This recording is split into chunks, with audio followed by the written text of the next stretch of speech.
Hello everyone, welcome to our channel med g x. मेरा नाम है Radhika Sharma and I teach you chemistry. So students, आज हम लोग एटॉमिक स्ट्रक्चर का पार्ट नंबर सेकंड करने जा रहे हैं। तो स्टे ट्यून्ड विद मी और शुरू करते हैं हम लोग अपने पार्ट सेकंड के साथ। तो देखो, हम स्टार्ट कर रहे हैं। हमने कर लिया था Bohr atomic model, line spectrum, ये सब हम डिस्कस कर चुके थे पार्ट वन में। तो जिन बच्चों ने वो पार्ट नहीं देखा है, आप जा सकते हो हमारे यूट्यूब चैनल पे। प्लेलिस्ट है क्लास 11th का अलग, 12th का अलग, तो वहाँ पर आप देख सकते हो एटॉमिक स्ट्रक्चर पार्ट वन। तो सेकेंड पार्ट शुरू करते हैं हम लोग डी ब्रॉय हाइपोथेसिस के साथ। डी ब्रॉय हाइपोथेसिस बेटा क्या कहती है? Matter like radiation also show dual nature, that is wave like as well as particle. अभी तक हमने क्या बात करी थी कि आपकी जो लाइट होती है, वो क्या करती है? ड्यूअल बिहेवियर शो करती है। वेव तो आपको पता ही था कि वेव नेचर लाइट शो करती है। डिफ्रैक्शन, इंटरफेरेंस, ये सारे जो हमारे फिनोमिना है, ये वेव नेचर को एक्सप्लेन करते हैं, लाइट की वेव नेचर को एक्सप्लेन करते हैं। उसके बाद हमने देखा पार्टिकल नेचर। उसे फिर हमने देखा पार्टिकल नेचर, जिसे एक्सप्लेन करते हैं photo electric effect. Photo electric effect हो गया, जैसे हमारे सिलेबस में भी है, कुछ चीजें आप फिजिक्स में भी पढ़ते हो। अच्छा, ब्लैक बॉडी रेडिएशन भी एक्सप्लेन करता है, प्रूव करता है हमारे पार्टिकल नेचर को। तो जैसे बोला गया कि लाइट का वेव नेचर भी है, पार्टिकल नेचर भी है, एक ड्यूल नेचर है। उसी तरह से जो पार्टिकल्स हैं उनका भी ड्यूल नेचर है। जो मैटर है, अच्छा मैटर लिख देती हूँ यहाँ पे, ठीक है, जो मैटर है उसका भी ड्यूल नेचर है। अच्छा, पार्टिकल तो हम सबको पता है ना, एक पार्टिकल है, मैटर में क्या होता है? पार्टिकल्स होता है। एक पार्टिकल पार्टिकल की तरह तो बिहेव करेगा ही, ये तो सबको ही पता था पार्टिकल नेचर। लेकिन डी ब्रॉय ने बताया कि इनका वेव नेचर भी होता है, अब देखो, उन्होंने बोला कि नेचर में सिमेट्री है। डी ब्रॉय ने बोला नेचर में सिमेट्री है। अगर आपकी लाइट दो तरह से बिहेव कर सकती है, उसका ड्यूल नेचर हो सकता है, तो फिर मैटर का भी ड्यूल नेचर हो सकता है। और ये बात इन्होंने बताई थी अपनी जो ये पीएचडी की थीसिस लिख रहे थे, उसमें ये बात इन्होंने कही थी। ये स्टेटमेंट उन्होंने अपनी थीसिस में सबमिट की थी।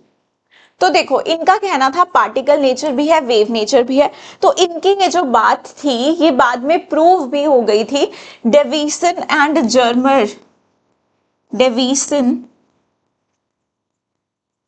जर्मर ने इनकी बात ये प्रूव भी कर दी थी later on. Davisson and German proved the wave nature of electron. ठीक है, तो एक तरह से जो बात इन्होंने अपनी थीसिस में कही, वो बात लेटर ऑन प्रूव भी हुई। इसके लिए इन्हें नोबेल प्राइज भी दिया गया था, क्योंकि काफी सारी चीजें जो थी, आगे के मॉडल जो आप देखोगे, अब आप देखोगे कि बोहर मॉडल भी फेल हो चुका है, हम फोर्थ मॉडल पढ़ते हैं, तो इनकी थ्योरीज का उसमें काफी ज्यादा कंट्रीब्यूशन रहा, काफी कंट्रीब्यूशन इनके स्टेटमेंट का रहा। तो एक बहुत ही इन्होंने अच्छा काम उस वक्त किया था। उस वक्त जब इन्होंने ये स्टेटमेंट दी, तो क्या था कि काफी लोगों को ये था कि ये तो जो स्टेटमेंट है अभी प्रूव नहीं हुआ है। सो दैट आइंस्टाइन को इनका काम भेजा गया एंड ही सेड के ठीक है, दिस थिंग इज, इसकी बात में दम है, you should give this person the credit and PhD इनको मिलनी चाहिए। But later on this thing is confirmed by Davisson and Germer also. So according to this hypothesis we say that every moving particle, यहां पे लिख देती हूं ऊपर, every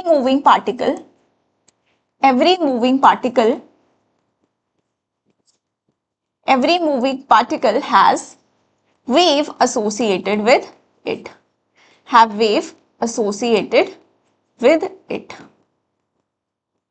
तो ये चीज इन्होंने बहुत अच्छी बात जो थी, बहुत इंपॉर्टेंट हमारे लिए जो साबित हुई आगे चल के, ये एक बहुत ही ज्यादा आप बोल सकते हो इंपॉर्टेंट रिजल्ट इन्होंने हमारे आगे रखा, जिसके आगे फिर बहुत सारी चीजें नई नई सामने आई।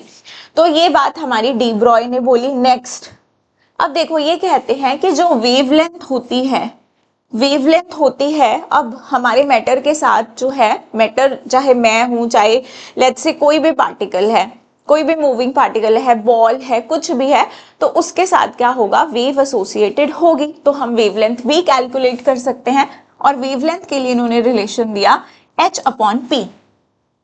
वेवलेंथ हम कैसे निकालेंगे किसी भी मैटर की, lambda is equal to h upon P, और इनके साथ जो वेव एसोसिएटेड होती है बेटा, उनको हम कहते हैं मैटर वेव।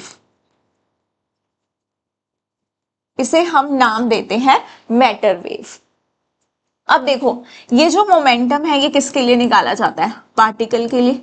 वेवलेंथ किसके लिए निकाली जाती है, वेव के लिए। तो इन्होंने कहीं ना कहीं दोनों चीजों को क्लब किया और ये इक्वेशन दी हमें वेवलेंथ निकालने के लिए। मोमेंटम क्या होता है, इसको ऐसे भी लिख सकते हैं, lambda is equal to h upon M V. इस तरह से भी हम लोग इसे लिखेंगे। h आपको पता है, h आपको पता है क्या होता है, प्लैंक्स कांस्टेंट। प्लैंक्स कांस्टेंट क्या वैल्यू होती है उसकी, 6.26 into 10 raise to the power minus 34 joule second. Then m is the mass of particle, m is mass of particle and v is velocity of particle। v क्या होता है हमारा, velocity of particle। ठीक है, अब हमने जब कुछ ऑब्जेक्ट्स के लिए वेवलेंथ निकाली तो हमें ये पता चला कि ये जो वेवलेंथ है, ये हम लोग जो इसके सिग्निफिकेंट वैल्यू आती है वो सिर्फ माइक्रोस्कोपिक पार्टिकल्स के लिए ही आती है, मैक्रोस्कोपिक के लिए नहीं। तो लेट्स से हम कैलकुलेट करते हैं वेवलेंथ एक बॉल की जिसका मास है 0.1 kg moving with the speed of 10 metre per second. तो आप डी ब्रॉय रिलेशन लगाइए, h upon M V. h कितना होता है, 6.626 into 10 raise to the power minus 34। Mass कितना दे रखा है, 0.1, और हम लोग को स्पीड कितनी दे रखी है, 10, तो ये आ जाएगी 6.626 into 10 raise to the power minus 34 metres. अब ये जो वैल्यू है बेटा, ये वैल्यू जो है, this is very very small value, very very small value, तो हम कहेंगे दिस इज इनसिग्निफिकेंट। आप स्पेक्ट्रम में भी देखोगे तो इतनी छोटी वैल्यू के लिए हम क्या ही वेवलेंथ बोलें, क्या वेवलेंथ निकालें हम लोग, तो ये वैल्यू जो है ये बहुत बहुत छोटी है, दिस इज इनसिग्निफिकेंट। अब अगर हम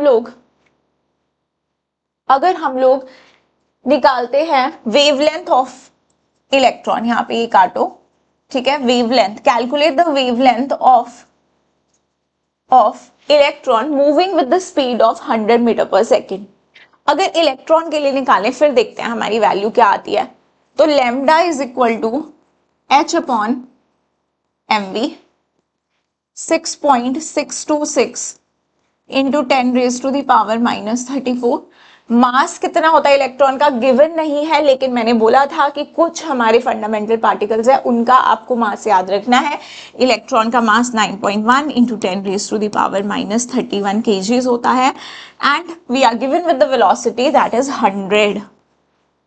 इसे आप सॉल्व करोगे तो आपका आएगा यहां से 7.28 into 10 raise to the power minus 7 metre, ठीक है, और आप इसे लिख सकते हो 728 नैनोमीटर। तो बेटा ये जो वैल्यू है this is a significant value, इसीलिए this particular relation is applicable for microscopic particles, for microscopic particles. ठीक है जी, यहां तक हमारी बातें क्लियर हैं? Okay, next, number of waves made by electron in one complete revolution in Bohr's orbit. तो ये रिलेशन हमारे पास आता है, इसको डायरेक्ट भी याद रख सकते हैं। Number of waves made by electron in one complete revolution is equal to n। कैसे निकाला हमने, नंबर ऑफ वेव्स क्या होंगी हमारे पास अगर मुझे वेव्स कैलकुलेट करनी होगी, total distance upon lambda. Total distance कितना हो जाएगा, एक सर्कमफ्रेंस लेंगे ना हम लोग, 2 पाई r, ठीक है, 2 पाई r अपॉन लैम्डा। अब लैम्डा को मैं क्या लिख सकती हूँ, h। लैम्डा तुम्हारा क्या है, lambda is h upon M V, तो मैंने वैल्यू पुट कर दी, h और एम वी ऊपर चला गया। अब यहां से अगर मैं रेडियस की वैल्यू और वेलोसिटी की वैल्यू पुट कर दूं तो रेडियस की वैल्यू होती क्या है, देखो आपको जब मैंने बोहर एटॉमिक मॉडल करवाया था वहां पे मैंने कुछ रिलेशंस लिखे थे रेडियस के, वेलोसिटी के, तो उनको प्रॉपर्ली हम लोग डराइव करते हैं, वैसे तो डेरिवेशंस करते हैं उनकी, तो बीच में हमारे पास रिजल्ट आता है that is r is equal to N square H square upon 4 pi square m K Z E square. आप चाहें तो इस रेडियस का ये वाला फॉर्मूला भी याद रख सकते हैं। देखो एन स्क्वायर आपको याद होता है 0.529 एन स्क्वायर अपॉन जेड, तो आप बाकी ये एच कांस्टेंट है, 4 कांस्टेंट है, पाई कांस्टेंट है, मास कांस्टेंट है यहाँ पर, तो जो कांस्टेंट चीजें होती है, के कांस्टेंट है, इन सबको आप क्या करते हो जब कैलकुलेट करते हो तब वो वैल्यू उतनी आती है। अदरवाइज फॉर्मूला हमारा कुछ इस तरह का है रेडियस का। अब ये तो रेडियस का फॉर्मूला है। वेलोसिटी का क्या होता है, 2 pi K Z E square upon N H, ये फॉर्मूला तुम्हारा वेलोसिटी का है। अच्छा अगर मैं इस रिलेशन में ये वाला फॉर्मूला पुट कर दूं तो ये क्या बन जाएगा, 2 पाई आर क्या है, N square H square upon 4 pi square M K Z E square. और वेलोसिटी, अच्छा वेलोसिटी मैंने पुट नहीं किया यहाँ पे, चलो वेलोसिटी पुट कर लेते हैं। और यहाँ पे नीचे एक h भी है, मैंने आगे लिख दिया h। वेलोसिटी कितना है तुम्हारा, velocity is 2 pi K Z E square upon n into H. अब देखो क्या क्या टर्म्स तुम्हारी कैंसिल होंगी, क्या क्या टर्म्स कैंसिल होगी, ये 2 पाई 4 पाई स्क्वायर बन जाएगा, तो ये कैंसिल, ये कैंसिल, 4 पाई स्क्वायर कैंसिल, ये n तुम्हारा यहाँ पे है तो n से एक n कैंसिल, ये दो h है यहाँ पे ऊपर h स्क्वायर है तो ये दोनों h कैंसिल, के जेड ई स्क्वायर से के Z E square cancel, m से m कैंसिल, तो बच क्या गया लास्ट में, फाइनली तुम्हारे पास एक n बच गया, एक n बच गया। तो आ गया हमारा रिजल्ट, आ गया हम लोग का result, number of waves made by electron in one complete revolution is equal to n। मतलब अगर मैं तुम्हें बोलूं कि number of waves in first orbit कितनी होगी, तुम बोलोगे मैम 1। मैं तुम्हें बोलूंगी मैम बच्चों number of waves in second orbit कितनी होगी, तो तुम्हारा आंसर आएगा मैम 2। सिंपल। अब मैं यहां से ये भी बोल सकती हूं कि 2 pi R is equal to N lambda, है ना, यही रिजल्ट हमने यहां से शुरू किया था ना। देखो 2 pi R, number of waves कितनी आ रही है n, तो 2 pi R is equal to n, 2 pi R is equal to n lambda. मैं ये भी बोल सकती हूँ circumference is integral multiple of wavelength, integral multiple of wavelength. या मुझसे कोई ऐसे पूछ ले कि what will be the circumference of, what will be the circumference of, what will be the circumference of second orbit, second orbit, तो तुम क्या बोलोगे, 2 लैम्डा, 2 लैम्डा। मतलब अगर मेरी सेकेंड ऑर्बिट है तो वहां पर दो वेवलेंथ्स तुमको ऐसे देखने को मिलेगी, इस तरह से, थर्ड होगा तो 3, फोर्थ होगा तो 4। चलिए now D Broglie wavelength in terms of Bohr radius, तो इस रिलेशन से भी बेटा पास्ट कुछ ईयर्स में क्वेश्चंस आ रहे हैं, मेंस में आ रहे हैं, नीट में भी आ सकते हैं, क्योंकि ये रिलेशन बहुत ही सिंपल रिलेशन है। अगर याद है आपको उस वक्त तो आप आंसर लगा लोगे, अगर आपको याद नहीं है तो आपके लिए थोड़ा सा मुश्किल हो सकता है। देख लो बहुत ईजी है, de Broglie wavelength in terms of Bohr radius, तो हमें ये रिलेशन था 2 pi R is equal to N lambda, तो यहां से मैं लैम्डा लिख सकती हूँ 2 पाई आर अपॉन एन।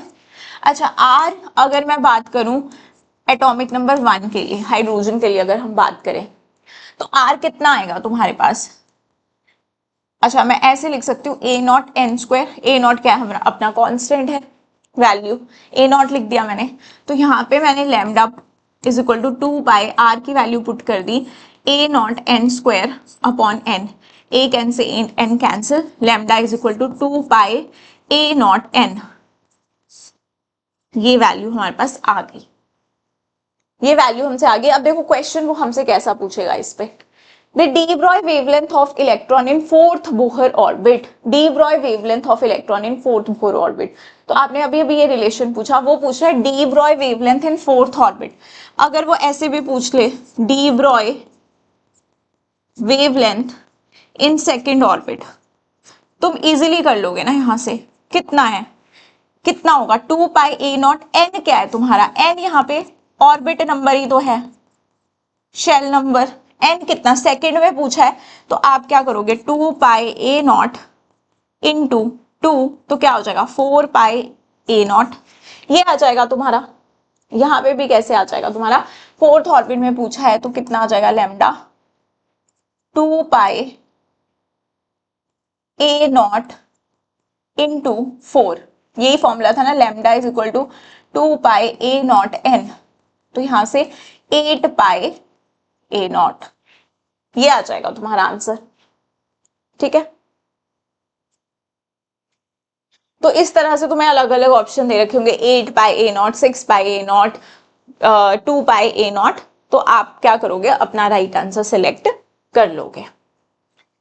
चलो नेक्स्ट है relation between D Broglie wavelength and kinetic energy. एक और फॉर्मूला समझ लो, एक और फॉर्मूला हम लिख सकते हैं. लैम्डा को हम काइनेटिक एनर्जी के साथ भी रिलेट कर सकते हैं. हमें पता है लैम्डा क्या होता है, H upon M V, de Broglie का फॉर्मूला. अच्छा जी, तो तुम्हें एक चीज पता है कि काइनेटिक एनर्जी क्या होती है, हाफ एम वी स्क्वायर. तो क्या मैं यहां से लिख सकती हूँ M V square is equal to 2 kinetic energy multiply by M on both side, multiply by M on both side. तो ये क्या बन जाएगा तुम्हारा M square V square is equal to 2 M K E. और यहां से तुम्हारा एम वी क्या आ जाएगा, अंडर रूट 2 एम के ई.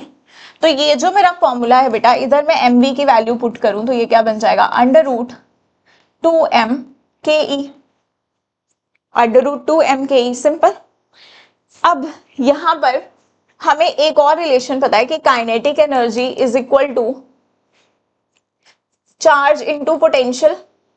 इलेक्ट्रॉन का चार्ज है तो हम ईवी लिख देते हैं, तो इलेक्ट्रॉन के लिए हम ये फॉर्मूला क्या लिख सकते हैं, lambda is equal to H upon under root 2 M. Kinetic energy की जगह हम क्या लिख सकते हैं, ईवी. तो एक फॉर्मूला हमारा ये भी बन गया. तो देखो हमने लैम्डा के कितने फॉर्मूले पढ़ लिए, H upon P, H upon M V, H upon under root 2 M K E, H upon under root 2 M E V. और रिलेशंस हमने दो यहाँ पे कौन कौन से पढ़ लिए, एक रिलेशन पढ़ लिया lambda is equal to 2 pi A not N. ये क्या निकलती है हमारी, de Broglie wavelength in terms of Bohr radius. तो एक फॉर्मूला ये, एक हमने पढ़ लिया कि 2 पाई आर किसके बराबर होता है, एन लैम्डा के बराबर. सर्कमफ्रेंस किसका, इंटीग्रल मल्टीपल होता है वेवलेंथ का. तो डी ब्रॉय में ये जितने भी फॉर्मूलाज हमने पढ़े हैं, एक समरी बना के तुम अपने पेपर पे लिखोगे और फिर इससे रिलेटेड तुम क्वेश्चन प्रैक्टिस करोगे. इसी तरह से हमें चीजें याद रहती हैं, राइट.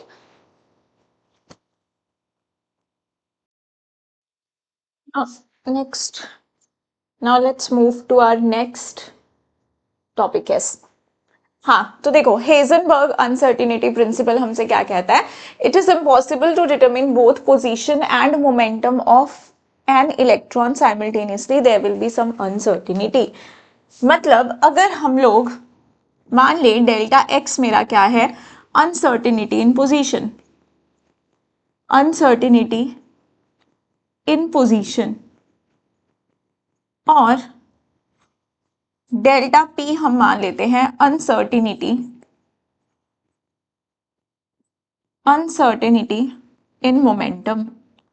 तो ये कह रहा है कि किसी भी इलेक्ट्रॉन के लिए हम मोमेंटम या पोजीशन को साइमल्टेनियसली एक्यूरेटली मेजर नहीं कर सकते. अगर हमारा मोमेंटम सही आ गया तो हमारे पास पोजीशन में कुछ गड़बड़ आएगी, अगर हमारी पोजीशन बिल्कुल एक्यूरेटली मेजर हो गई तो हमारा मोमेंटम एक्यूरेटली मेजर नहीं हो पाएगा.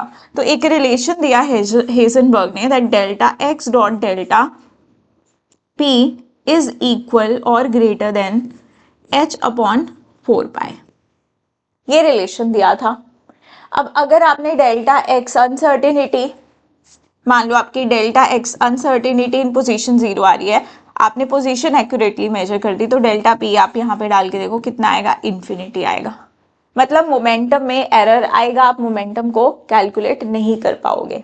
अगर साइमल्टेनियसली अगर आपने मोमेंटम कैलकुलेट कर लिया तो आपके पोजीशन में एरर आएंगे।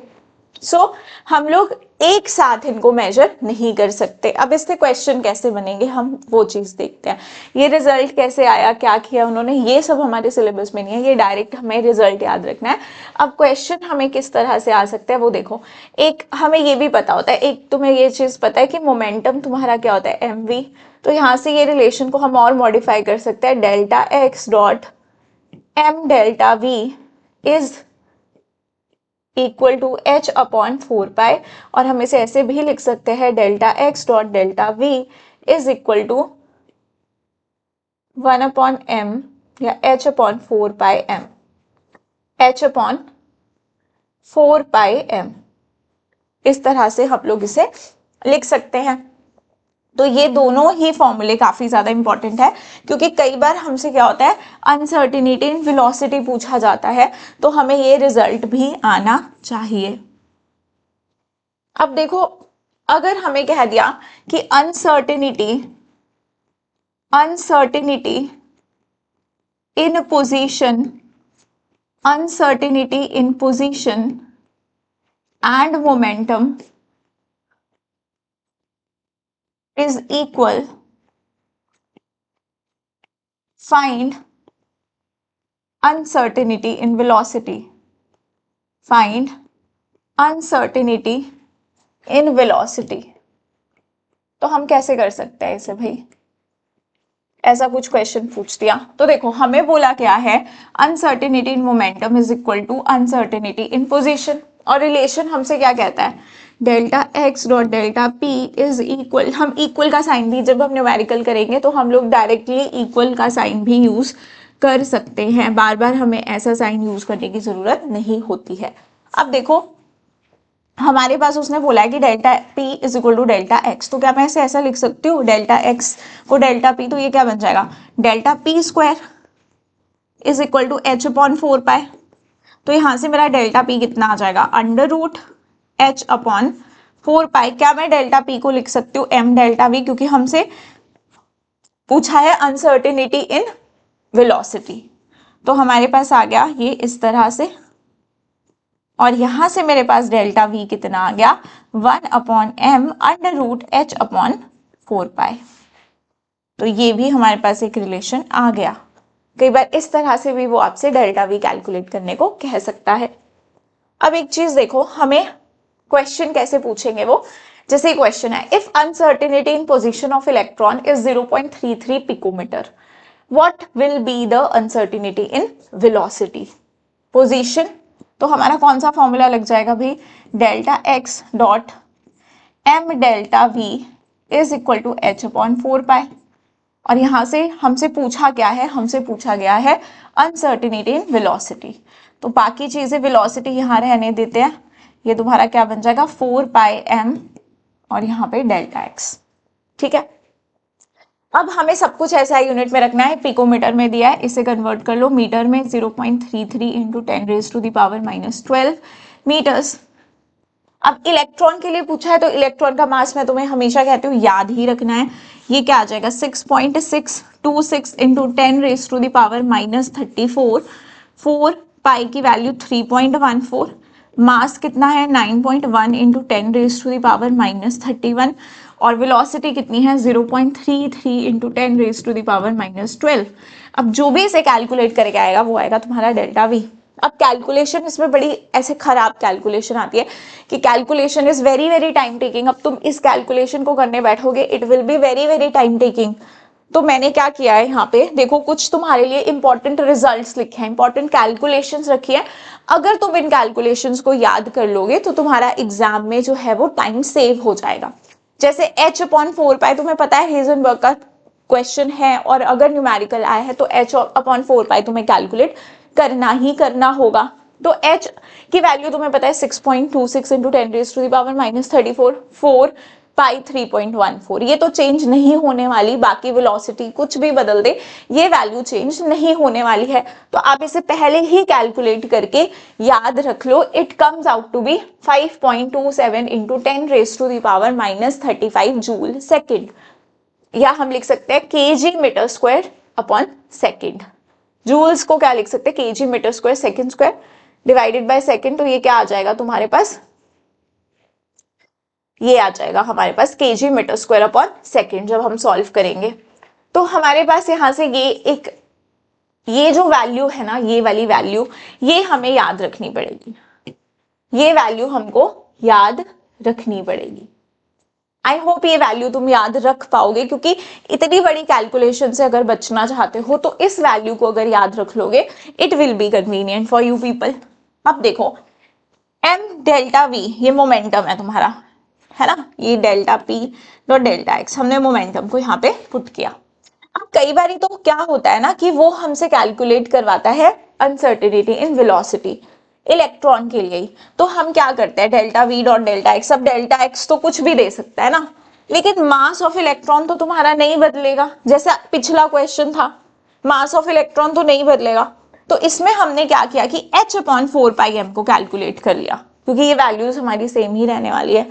तो 6.26 into 10 raise to the power -34 divided by 4 into 3.4 into 9.1 into 10 raise to the power -31, ये सारी वैल्यूज पुट करके हमारे पास जो कैलकुलेट करके आया वो आया 5.79 into 10 raise to the power 5 metre square per second.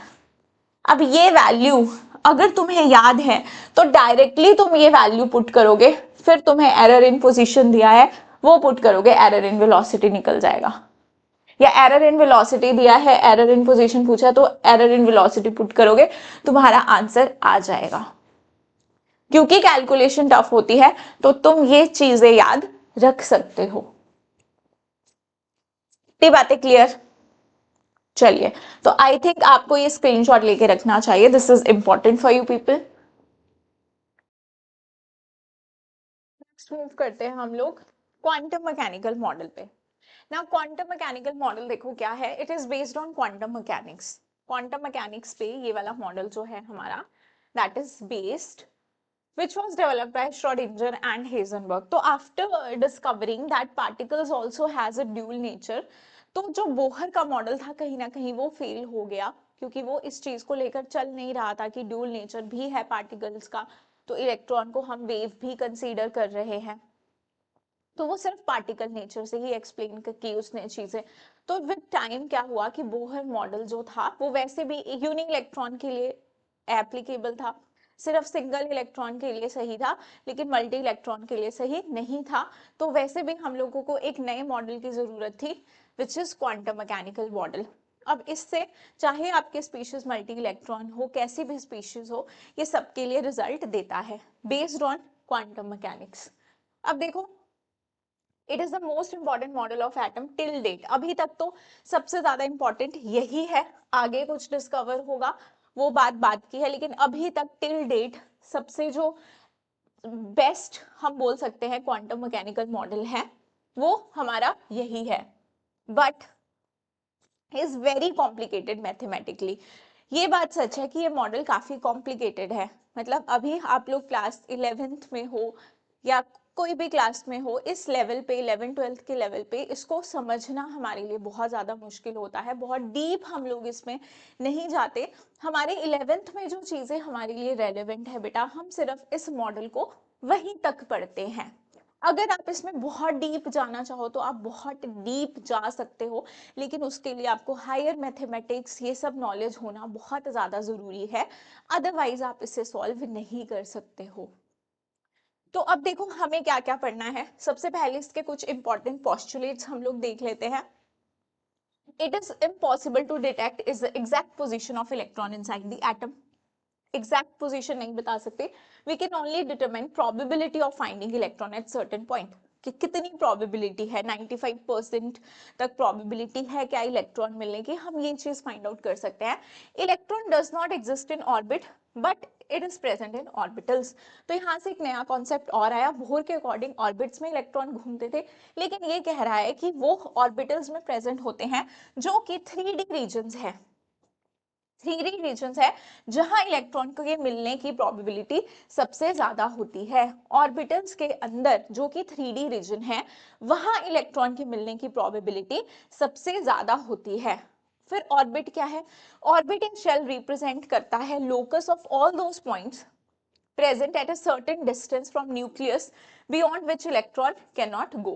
मान लो ये तुम्हारा न्यूक्लियस है, तो इसके अराउंड कुछ ऐसे पॉइंट्स होंगे, कुछ ऐसे पॉइंट्स होंगे जिसके जिसके बाहर इलेक्ट्रॉन मिलने की प्रोबेबिलिटी 0 होगी। अब इसके अराउंड इलेक्ट्रॉन यहाँ भी हो सकता है, यहाँ भी हो सकता है, जहां इलेक्ट्रॉन के मिलने की प्रोबेबिलिटी सबसे ज्यादा होगी वो ऑर्बिटल होगा। लेकिन इसके बाहर, इस पूरे एरिया के बाहर इलेक्ट्रॉन मिलने की प्रोबेबिलिटी 0 होगी। तो इस पूरे पॉइंट को, जहां भी इलेक्ट्रॉन्स मिल सकते हैं, उन सब से मिलके जो बन गया उस पॉइंट को हमने यहाँ पे क्या बोल दिया है? ऑर्बिट। चलिए नेक्स्ट, अब देखो इसी मॉडल में देखो हम लोग पढ़ते हैं श्रोडिंगर वेव इक्वेशन।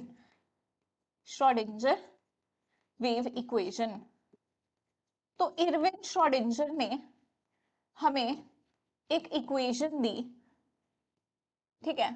अब डी ब्रॉय ने ये बात तो कर दी थी कि हमारे पास जो पार्टिकल्स हैं उनका कैसा, उनके साथ क्या, कौन सी वेव एसोसिएटेड होती है? Matter wave. पार्टिकल्स भी क्या करते हैं, मैटर भी क्या करता है, ड्यूअल नेचर शो करता है, एक तो पार्टिकल, दूसरा अपना क्या, वेव नेचर। तो उसने बोला उसके साथ जो वेव एसोसिएट होती है मेटा वेव, लेकिन अगर उसके साथ वेव एसोसिएटेड होती है बेटा तो वेव की कुछ ना कुछ इक्वेशन होती है। आप फिजिक्स में वेव्स पढ़ते हो, वेव्स की कुछ इक्वेशन पढ़ते हो, y is equal to sine X type something like, ऐसी कुछ इक्वेशन होती है हर एक वेव की। तो भाई इसके लिए, इलेक्ट्रॉन के लिए अगर कोई वेव आप कह रहे हो कि इलेक्ट्रॉन, मूविंग इलेक्ट्रॉन जो है उसके साथ वेव एसोसिएटेड है, तो आप उसके लिए कोई वेव इक्वेशन भी बताओ। तो श्रोडिंगर जो थे उन्होंने सबसे पहले क्या दी थी? वेव इक्वेशन दी थी इलेक्ट्रॉन के लिए। किसके इलेक्ट्रॉन के लिए? हाइड्रोजन एटम के इलेक्ट्रॉन के लिए। अब ये जो मैं श्रोडिंगर वेव इक्वेशन यहाँ पे लिख रही हूँ, ये हाइड्रोजन एटम की श्रोडिंगर इक्वेशन है। हाइड्रोजन एटम के अंदर जो इलेक्ट्रॉन है उसकी ये वेव इक्वेशन है। तो क्या इक्वेशन होती है हमारे पास? Del two psi upon del X square plus del two psi del Y square plus del two psi upon del Z square plus 8 pi square M E minus U psi upon H square is equal to 0। ये x Y Z हमारे क्या है? ये planes हैं x Y Z, जहां पर हमारे electron मिल सकते हैं हमें एक्स वाई प्लेन्स पे, ठीक है। तो ये वो है हमारे, और यहाँ पे ये जो साई है, ये जो त्रिशूल टाइप का सिंबल आपको दिख रहा है, इसे हम क्या कहते हैं? साई, PSI, साई इसकी स्पेलिंग होती है। जैसे हर एक वेव होती है बेटा, तो उसका कुछ ना कुछ एम्पलीट्यूड होता है। इस वर्टिकल डिस्प्लेसमेंट को ही हम क्या बोलते हैं? एम्पलीट्यूड। आप कोई वेव इक्वेशन लिखते हो, y is equal to sine X type something, है ना, तो उसमें ये y आपको क्या दे रहा होता है? ये y क्या होता है? एक एम्पलीट्यूड फंक्शन होता है ना, यहाँ पे आप लिखते हो। वैसे ही हमने यहाँ इलेक्ट्रॉन की वेव के लिए साई को माना है एम्पलीट्यूड फंक्शन। तो साई यहाँ पर आपका क्या है? Amplitude function. एम्पलीट्यूड फंक्शन या वेव फंक्शन भी बोल देते हैं इसे। और ये क्या है तुम्हारा? Del two. ये तुम्हारा क्या है? Partial differentiation. और कितनी बार डिफरेंशिएट किया है इसे? 2 बार डिफरेंशिएट किया है। तो इसे ऐसे रीड करते हैं del two upon del X square, इस तरह से रीड करेंगे हम लोग। और यहाँ पे m देखो, m है आपका mass of electron. Mass of electron. E यहाँ पे क्या है? आपकी टोटल एनर्जी। E यहाँ पर आपकी क्या है? टोटल एनर्जी है। U आपकी यहाँ पर क्या है? काइनेटिक एनर्जी है। और अगर मैं, सॉरी, पोटेंशियल एनर्जी है। U आपकी पोटेंशियल एनर्जी है। और E माइनस यू क्या होगी फिर? Total energy minus potential energy को आप काइनेटिक एनर्जी भी लिख सकते हो। H is your Planck's constant. H is Planck's constant. तो ये कैसी इक्वेशन है हमारी? एक Schrodinger wave equation, time independent equation है। Time dependent Schrodinger wave equations भी होती हैं, बट वो हायर लेवल पे क्वांटम वे होती है, अभी नहीं होती है। इसमें भी हम लोगों को बहुत ज्यादा इस इक्वेशन के बारे में चीजें नहीं है, बट एटलीस्ट तुम्हें ये इक्वेशन पता होनी चाहिए कि इक्वेशन है क्या। ताकि कभी इक्वेशन ही आ जाए, बताओ which one of the following is a Schrodinger wave equation. वहां पे तुम्हें 4 ऑप्शन दे रखे हैं, बाकियों में गलत सलत ऑप्शन है, तुम्हें अगर ये नहीं पता होगा तुम्हें कैसे पता कौन सी सही है। तो एटलीस्ट हमें इक्वेशन तो पता होनी चाहिए। अब देखो क्या था, इसका सॉल्यूशन जो है वो बहुत कॉम्प्लिकेटेड है। अब देखो इस साई के बारे में, इस साई के बारे में अगर हमें पता चल रहा है, ये साई हमें इलेक्ट्रॉन्स के मोशन से रिलेटेड सारी इंफॉर्मेशन देता है। इलेक्ट्रॉन के मोशन, इलेक्ट्रॉन की वेलोसिटी निकालनी है, मोमेंटम निकालना है, ये सब कुछ सारी चीजें हम साई से निकाल सकते हैं। तो साई बेसिकली हमें क्या देता है, Sai gives all the information, all the information about the motion of electron। ठीक है, अगर इसका स्क्वायर कर दें हम लोग, साई का स्क्वायर कर दें, तो वो हमें क्या बताता है, प्रोबेबिलिटी, अच्छा probability of finding electron, probability density of finding electron, probability density of finding electron. तो ये कुछ इंटरप्रिटेशन है साई की। चलो अब हम देखते हैं, देखो अब क्या होता है ना, इसके सॉल्यूशन से ऑन सॉल्विंग, अब तुम्हें सच में सॉल्व नहीं करनी है ये इक्वेशन, ठीक है, इतना हमारे सिलेबस में नहीं होता है ये। ऑन सॉल्विंग श्रोडिंगर इक्वेशन, तो तुम एक्टिंग कर लो इसको सॉल्व करने की, ठीक है। तो हमने क्या किया, एक्टिंग कर ली। On solving Schrodinger wave equation हमारे पास 3 वेरिएबल्स आते हैं, या फिर हमें 3 क्वांटम नंबर्स मिलते हैं। वन इज योर, ये 3 नंबर्स मिलते हैं, एन एल एम। एन तुम्हारा क्या है, principal quantum number, principal quantum number, और एल तुम्हारा क्या है, एजिमुथल,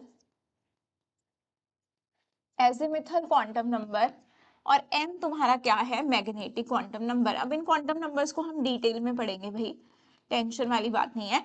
जो तुम्हारा लास्ट क्वांटम नंबर होता है ना, स्पिन क्वांटम नंबर, वो हमें यहाँ से नहीं मिलता है। ध्यान रहे कि इसके सॉल्यूशंस में कभी वो पूछ भी सकता है कि भाई श्रोडिंगर वेव इक्वेशन के सॉल्यूशन से हमें कौन कौन से क्वांटम नंबर्स मिलते हैं, कौन सा क्वांटम नंबर नहीं मिलता इन चारों में से। तो स्पिन क्वांटम नंबर जो लास्ट वाला है हमारा, वो हमें इसके सॉल्यूशन से नहीं मिलता है। अब ये जो हमें क्वांटम नंबर है बेटा, ये क्या बताते हैं, ये हमें बताते हैं एड्रेस ऑफ इलेक्ट्रॉन। ये हमें क्या बताते हैं, एड्रेस ऑफ इलेक्ट्रॉन, की इलेक्ट्रॉन कहां पर होगा। कैसे बताएंगे, तो देखो जैसे तुम्हारा कोई एड्रेस पूछ ले कि भाई तुम कहाँ रहते हो, तो सबसे पहले तुम क्या बताओगे, अपनी कंट्री बताओगे। कोई बाहर का बंदा पूछ रहा है, मान लो कोई अफ्रीका का बंदा तुमसे पूछ रहा है, कौन सी होती है ना एक वो ऐप होती है जिसपे आप डिफरेंट डिफरेंट कंट्री के लोगों से बात कर रहे होते हो, वो एक मैं देख रही थी यूट्यूब पे, वायरल भी हो रही हैं कुछ वीडियोस, है ना, किसी और कंट्री के जो लोग हैं, आप लोग ओमेगल या समथिंग लाइक दैट, है ना, तो उसमें वो कुछ वीडियोस डाल रहे होते हैं कि हमने बात की, ये क्या वो क्या ब्ला ब्ला एंड ऑल दैट। तो अगर तुम्हें खुद को इंट्रोड्यूस करना हो, तुम कैसे करोगे, तुम बोलोगे कि मैं इंडिया से हूँ, अपनी कंट्री का नाम बताओगे, ऑब्वियसली ऐसे थोड़ी बोल दोगे कि मैं दिल्ली से हूँ, या दिल्ली भी छोड़ो, दिल्ली में भी बताओ, तुम कोई भी छोटी सी गांव का नाम ले दो कि मैं यहाँ से हूँ, तो सामने वाले को थोड़ी पता, बट इंडिया तो सब लोग जानते हैं ना। तो सबसे पहले तुम क्या बोलोगे, अपनी कंट्री का नाम बोलोगे, ठीक है। अब कंट्री पता चल गई तो स्टेट बता दोगे, जी मैं फलानी स्टेट में हूँ, मैं हरियाणा से हूँ, मैं यूपी से हूँ, मैं हिमाचल से हूँ, ठीक है। फिर उसके बाद तुम क्या करोगे कि सिटी बता दोगे, फिर तुम्हारा एड्रेस। तो ऐसे उस बंदे को तुम्हें ढूंढना इजी हो जाएगा, है ना, उस बंदे को ढूंढना तुम्हें इजी हो जाएगा कि भाई ये बंदा है कहाँ। चलो, तो वैसे ही इलेक्ट्रॉन को ढूंढने के लिए हमें कुछ सेट ऑफ क्वांटम नंबर्स हमारे पास होते हैं, एक एक करके जो हमें बताते रहते हैं कि हमारा इलेक्ट्रॉन है कहाँ। तो सबसे पहले आता है तुम्हारा principal quantum number.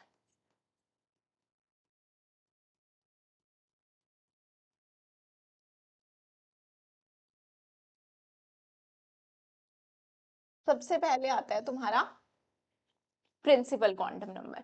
Principal quantum number भाई तुम्हें किसके बारे में बताता है, it tells us about the size and energy, it tells us about size and energy, या शेल के बारे में इंफॉर्मेशन, ऑर्बिट, जो तुम बोहर ऑर्बिट वो पढ़ रहे थे ना, K shell, L shell, M shell, N shell, तो ये बताता है भाई कौन सी शेल में हमारा इलेक्ट्रॉन है। तो जो हमारी अलाउड वैल्यूज होती है या परमिसिबल वैल्यूज होती है एन की, परमिसिबल वैल्यूज ऑफ एन, वो क्या क्या होती हैं?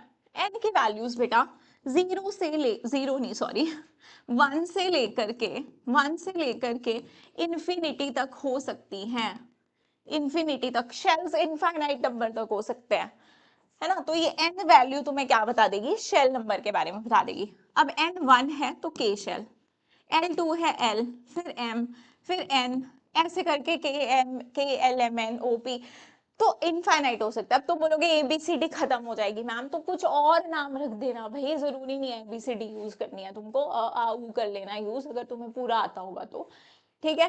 या फिर वो भी तो किसी और कंट्री का अगर तुमको ये अल्फाबेट्स आते होंगे तो वो लिख देना, ठीक है। इन्फिनिटी तक हमारे क्या हो सकते हैं? तुम्हारे शेल हो सकते हैं। अब ये तो उसने, बोर्ड ने कहीं से भी शुरू कर दिया, उसने के एल एम एन से शुरू कर दिया, चाहता वो एबीसीडी से शुरू कर देता, कहीं से भी करना था उसको कर दिया, उसे लगा होगा अंदर कुछ और डेवलप हो गया और शेल ऐड हो गए, फिर क्या करूंगा, फिर कम से कम वो आगे के अल्फाबेट यूज कर लेंगे, ये सोच के उसने के से शुरू कर दिया, ठीक है। चलो, तो तुम्हारे पास आ गया, ये हो गया तुम्हारा एन का वैल्यू इन्फिनिटी तक। अब हमें एन की वैल्यू पता चल गई, बेसिकली हमें ये क्या बता देता है? एनर्जी के बारे में बता देता है, साइज के बारे में बता देता है किसी भी ऑर्बिटल्स के। जैसे जैसे तुम्हारा एन बढ़ेगा वैसे वैसे तुम्हारा रेडियस भी बढ़ेगा। तुम्हें पता है अगर ये तुम्हारा 1 है तो इसका रेडियस यहाँ तक, 2 है तो उसका रेडियस यहाँ तक, तो एन बढ़ रहा है तुम्हारा रेडियस भी बढ़ रहा है, और एन बढ़ता है तो तुम्हारी एनर्जी भी बढ़ती है। जैसे जैसे एन बढ़ेगा वैसे वैसे एनर्जी भी बढ़ेगी। एनर्जी का रिलेशन भी देखा है हमने, फॉर्मूला भी बताया तुम्हें एनर्जी का। एनर्जी तुम्हारी directly proportional to N square upon Z होती है ना, तो एन जैसे जैसे बढ़ता है तुम्हारी एनर्जी भी बढ़ती है किसी भी पर्टिकुलर एटम में। चलो, तो ये बातें होगी हमारी प्रिंसिपल क्वांटम नंबर की। प्रिंसिपल क्वांटम नंबर से ना हम क्या कर सकते हैं? हम पता लगा सकते हैं कि शेल के अंदर सब शेल्स कितने होंगे, कितने सब शेल्स होंगे, number of subshells in a shell, ठीक है। तो जो n की वैल्यू होती है उतने ही सब शेल्स होते हैं।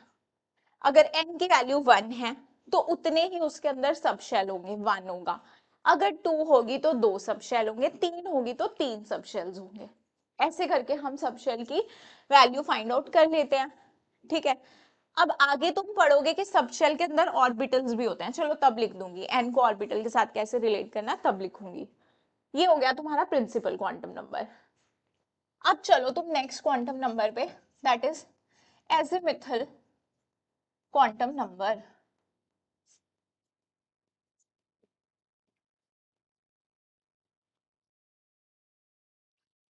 एजिमिथल क्वांटम नंबर को ना हम एल से डिनोट करते हैं, ठीक है। अब ये क्या क्या बताता है हम लोग को? तो सबसे पहली बात है, इसकी वैल्यू तो एन पे डिपेंड कर देगी, इसकी वैल्यू डिपेंड्स ऑन एन। मतलब अलाउड वैल्यूज तुम्हारे एल की क्या होंगी? अलाउड वैल्यूज तुम्हारे एल की हो सकती हैं 0 to n-1, मतलब n से तो एक्सीड एल की वैल्यू नहीं कर सकती है, नहीं कर सकती। और एल बताता किस किस चीज के बारे में है, ठीक है। ये किस किस के बारे में बताता है? It tells us about the shape of the subshells, subshells और उनके शेप के बारे में बताता है, ठीक है। ये भी लिख सकते हो, tales us about the shape of the subshells, tales us about the subshells, ऐसे लिखो, tales us about the subshells and shape of subshells. अब ठीक है, इट टेल्स अस अबाउट, एक तो भाई सबशेल की इंफॉर्मेशन दे रहा है, दूसरा हमको उसकी शेप की इंफॉर्मेशन भी दे रहा है। चलो, अब मान लो तुम्हारा n का वैल्यू 1 है। अब मान लो तुम्हारा n का वैल्यू 1 है, तो अलाउड वैल्यू l की क्या हो सकती है? ऐसा करती हूँ, ऐसे बनाती हूँ, n फिर यहाँ पे l। अच्छा, n तुम्हारा 1, तो l क्या हो सकता है? 0। n 0 से n माइनस 1 हो सकता है। 2 होगा तो क्या होगा? 0 1, ये हो सकता है। n 3 होगा तो क्या होगा? 0 1 2 होगा। 3 तो नहीं होगा ना? नहीं। 4 होगा, 4 होगा तो 0, क्या है ये बोर्ड?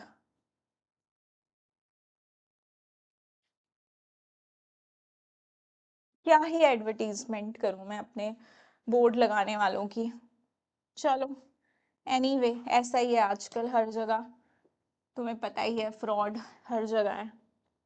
चलो, n की वैल्यू तुम्हारी 1 है तो l का वैल्यू 0, n का वैल्यू 2 है तो l का वैल्यू 0 1, n का वैल्यू 3 है तो 0 1 2। ठीक है, ये तुम्हारी वैल्यू। 4 है तो तुम्हारी क्या क्या वैल्यू आ सकती है? 0 1 2 3, यही हो सकती है ना। मैंने बोला भाई n की l की वैल्यू तुम्हारी n पे डिपेंड कर रही है, क्या क्या हो सकती है? 0 टू n माइनस 1। अच्छा, अब एक और बात बताऊं तुम्हें, l की वैल्यू जब 0 होती है, ठीक है, l की वैल्यू 0 होती है, 1 होती है, 2 होती है या 3 होती है, तो इसका मतलब होता है s सबशेल। 0 जब l का वैल्यू होगा, उस सबशेल का नाम होता है s सबशेल। 1 होती है तो p सबशेल, 2 होती है तो d सबशेल, 3 होती है तो f सबशेल। ठीक है, ये नाम है सबशेल्स के, ध्यान से देख लो। s की शेप होती है सफेरिकल, सफेरिकल। p की होती है डम्बेल, है ना। मैं ऐसे डंबल बनाती हूँ तो बच्चे बोलते हैं मैम ऐसा नहीं होता डंबल। अरे यार, डंबल पता है मुझे ऐसा नहीं होता डंबल, थोड़ा सा इमेजिन करने में क्या जाता है। वो जो छोटे छोटे साइज वाले होते हैं ना, क्यूट से डंबल्स, उनसे तो थोड़ा रिलेट कर सकते हो, ऐसे भारी वाले डंबल से मत रिलेट करो ना। चलो, फिर अब देखो, डी तुम्हारा डबल डंबल। सफेरिकल तो ठीक है ना, सफेरिकल तो तुम्हें पता है। Double dumbbell D, double dumbbell D कैसा होता है भाई? ऐसा। ठीक है, एफ तुम्हारा कॉम्प्लिकेटेड होता है, वो हम नहीं ड्रॉ कर सकते, कॉम्प्लिकेटेड शेप होता है एफ का। और भी सबशेल्स होती हैं बट एफ तक एनफ होती है, हमें जरूरत नहीं पड़ती है आगे की सबशेल्स की। बना बनाने को जी बना लो, आगे और बना सकते हैं। ठीक है, चलो, तो इसका मतलब जब n की वैल्यू 1 है तो उसके पास एक ही सबशेल है, दैट इज 1s। इसके पास 2s है, 2p है, 3s है, 3p है, 2 मतलब d, 2 का मतलब d, और ये n का वैल्यू हम आगे लिखते हैं, फिर हम सबशेल का नाम लिखते हैं। पहले तुम लिखो n, फिर 0 मतलब s सबशेल, 3 का मतलब थर्ड शेल, और s का मतलब s सबशेल, का मतलब शेल, s का मतलब सबशेल, p का मतलब शेल, p का मतलब p सबशेल। ठीक है, तीसरे शेल में कौन सी सबशेल में इलेक्ट्रॉन बैठा है? p में या d में। अब यहां देखो, ये होगा 4s, 4p, 4d, 4f। अब मैंने बोला था तुमको नंबर ऑफ सबशेल्स, ये तुम्हारी सारी सबशेल्स बना दी मैंने। Number of subshells is equal to n value, तो n एक तो सबशेल भी बेटा देख लो, प्रूव हो गया तुम्हारा। n एक तो सबशेल एक, n टू तो सबशेल दो, 3 तो 3 सबशेल, 4 तो तुम्हारी 4 सबशेल्स। ठीक है, बात क्लियर है। अब एक तो इसने हमें सबशेल की इंफॉर्मेशन दे दी, उनके शेप बता दी, तीसरा हमको ये क्या बता देता है? तीसरा हमको एल जो है वो इंफॉर्मेशन दे देता है अबाउट ऑर्बिटल एंगुलर मोमेंटम। ये वाला नहीं चाहिए मुझे, let me change the colour. कहाँ है कलर? ये कलर कैसे आ गया बीच में? चलो,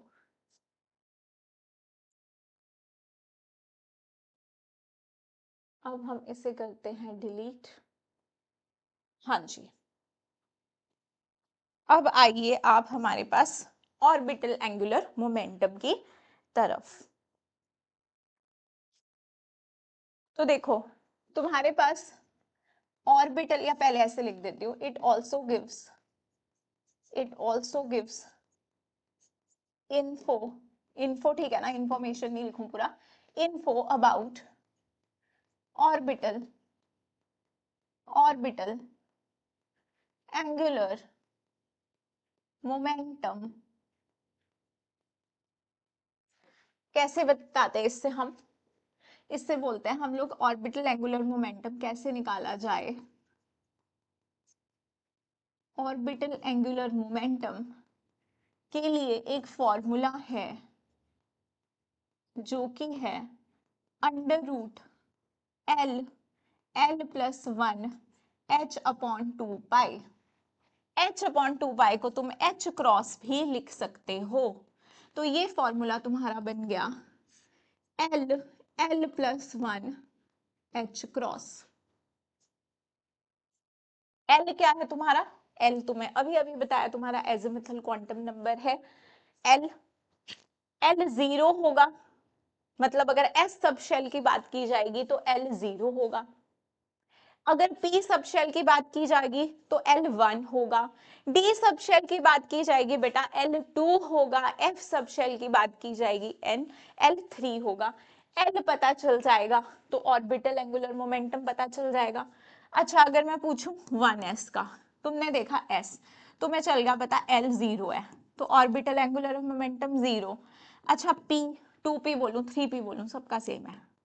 कितनी एल वैल्यू, एक, तो एक प्लस एक दो, दो इंटू एक दो, ठीक है। क्या बन गया तुम्हारा under root two H upon two pi. अच्छा फिर तुम्हें बोलूं मैं डी के लिए बता दो, तो तुम बोलोगे मैम एल होता है डी के लिए टू, तो टू अंदर क्या है, two plus one three, three into two six, तो under root six H upon two pi. कभी ऐसा लिखा आ जाए under root six H cross तो भी सही है, ठीक है, क्योंकि एच क्रॉस क्या होता है एच अपॉन टू पाई। वैसे तुम एफ के लिए भी निकाल सकते हो, इजी, इजी है भाई इजी। अब देखो यहाँ पे, और ये क्या करता है, it helps in comparing, it helps in comparing energy, energy of multi electron, multi electron species. कैसे करता है भाई, अब तुम्हें एन के बारे में भी पता है, तुम्हें एल के बारे में भी पता है, तो मैं जरा तुम्हें बता दूं मल्टी इलेक्ट्रॉन के लिए एनर्जी होती है directly proportional to N plus L. और मैं तुम्हें बता दूं कि for hydrogen like species, hydrogen like species मतलब यूनिक इलेक्ट्रॉन के लिए energy is directly proportional to N. L पे डिपेंड नहीं करती भाई हाइड्रोजन लाइक स्पीशीज में एनर्जी, लेकिन मल्टी इलेक्ट्रॉन पे एन प्लस एल पे डिपेंड करती है। दोनों ही बड़े इंपॉर्टेंट है, दोनों से ही क्वेश्चन पूछा जा सकता है, हाइड इससे भी पूछा जाता है। अच्छा देखो एन प्लस एल निकाल लोगे, मान लो मैंने तुम्हें डिफरेंट डिफरेंट सब शेल लिख के दे दिए, वन एस, टू एस, फिर थ्री एस, फिर फोर एस, इस तरह से, ठीक है। फिर मैंने तुम्हें लिख के दे दिया यहाँ पे, या फिर थ्री एस, हाँ ठीक है ऐसे लिख दो, टू पी भी है ना, टू पी भी है, टू पी को क्यों गायब कर दिया मैंने, one S two S two P, फिर लिख के दे दिया थ्री एस, फिर लिख के दे दिया तुम्हें थ्री पी, फिर लिख के दिया थ्री डी। फिर आई अब चौथे वाले की number, four S, four P, four D, चलो इतना ही लिखते हैं इनके लिए। बेटा जरा एन प्लस एल निकाल दोगे, अब निकाल दोगे ना, एन कितना है, एन होता है ये आगे वाला नंबर, एन है मैम वन, ऐसे लिखती हूँ एन प्लस एल, सीधे one plus zero one, S के लिए एल जीरो, एस के लिए एल जीरो, आगे कितना है टू, एन कितना है टू, तो टू, यहाँ टू प्लस वन थ्री, यहाँ three plus zero three, three plus one P के लिए एल वन, ऐसे देखो, ठीक है। मैं लिख नहीं रही हूँ, ठीक है, मैं बाकियों में नहीं लिख रही हूँ, थ्री प्लस टू कितना five, four plus zero four, समझ जाना, डी के लिए कितना होगा, मतलब मैम ने किया 3+2, समझ लेना ये एन वैल्यू है, डी के लिए एल वैल्यू कितनी है 2, 4p, 4+1 5, 4+2 6, अच्छा 4f ने क्या बिगाड़ा था वो भी लिख ही देती हूँ, कितना आ जाएगा 7, 4+3 एल वैल्यू कितनी 3। अच्छा अब देखो तुम जरा, हमें क्या बोला, हमने बोला energy is directly proportional to N plus l, मतलब जिसका एन प्लस एल का वैल्यू ज्यादा उसकी एनर्जी भी ज्यादा। तो कहीं कहीं तो मैम एन प्लस एल की वैल्यू सेम आ रही है, जैसे यहां, जैसे जैसे कि यहां, जैसे कि यहां, जैसे कि यहां, यहां, यहां, यहां। तो अब क्या करा जाए क्या करा जाए, तो देखो जहां पर आपका n सेम हो गया, जहां n प्लस एल सेम हो गया, वहां पे तुम किसको दोगे preference, higher value of n को, higher value of n if n plus l is same, if n plus l is same। तो मतलब एनर्जी को ऑर्डर लगाऊं तो 1s से ज्यादा 2s का एनर्जी, फिर 2p का एनर्जी, क्योंकि इधर 3 3 था, 2 और 3 में कौन बड़ा भाई 3, तो जीत गया। फिर 3p और 3d में तो कोई डाउट ही नहीं है, हाँ जी 3d 4s में डाउट आ रहा है ना, एक की 5 एक की 4, तो ये तो तुम्हें पता है 4s की एनर्जी फिर कम हो गई, फिर आया 3d, 4s के बाद आया 3d। अब अच्छा फिर तो तुम्हारी 4p की तो इससे ज्यादा ही होगी ना, हायर वैल्यू ऑफ n भी है, तो 4p, फिर 4d, फिर 4f, तो ऐसे कर लोगे, ये तुम्हारी क्या हो गई n प्लस एल की वैल्यूज, ये हो गया तुम्हारा एनर्जी ऑर्डर।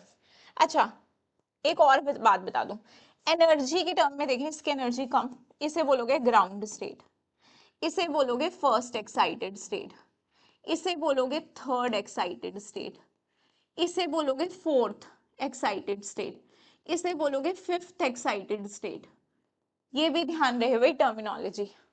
अब जरा मैं हाइड्रोजन के लिए लिख दूं एनर्जी का order, for hydrogen 1s 2s 2p 3s 3p 3d, लगा दो भाई ऑर्डर। मैंने बोला energy will be directly proportional to N, L पे डिपेंड नहीं करती है, तो एन इसका बड़ा तो इसकी ज्यादा, है ना, 2 बड़ा ना 1 से, यहाँ पे तो n सेम है तो इनकी इक्वल, इसकी ज्यादा, इनमें n सेम तो इनकी इक्वल। तो अगर इनकी एनर्जी इक्वल है बेटा, तो मैं बोलूं इसको मैं क्या बोलूंगी ग्राउंड स्टेट, इन दोनों को ही मुझे क्या बोलना पड़ेगा फर्स्ट एक्साइटेड स्टेट, इन्हें मैं क्या बोलूंगी सेकेंड एक्साइटेड स्टेट, ये ध्यान रहे, ये चीज बहुत इंपॉर्टेंट है, यहां से क्वेश्चन बनता है, क्योंकि डीजेनरेसी वाला कॉन्सेप्ट कराऊंगी, फिर मैं तुमसे पूछूंगी मेरे को ये बताओ कि सेकेंड एक्साइटेड स्टेट में कितनी डीजेनरेट ऑर्बिटल है, जब तुम्हें पता ही नहीं होगा सेकेंड एक्साइटेड स्टेट क्या है तो फिर तुम कैसे बताओगे, है ना। चलो अब जरा मैं तुम्हें डीजेनरेसी के बारे में बताऊं, अरे यार अभी नहीं है, थैंक यू वो लेक्चर, ये कलर फिर आ गया, why is this happening, why is this happening. Starting में कलर चेंज नहीं करा ना मैंने, तो क्या मुझे बार बार करना पड़ेगा क्या चेंज, ऐसा है, आई डोंट थिंक सो।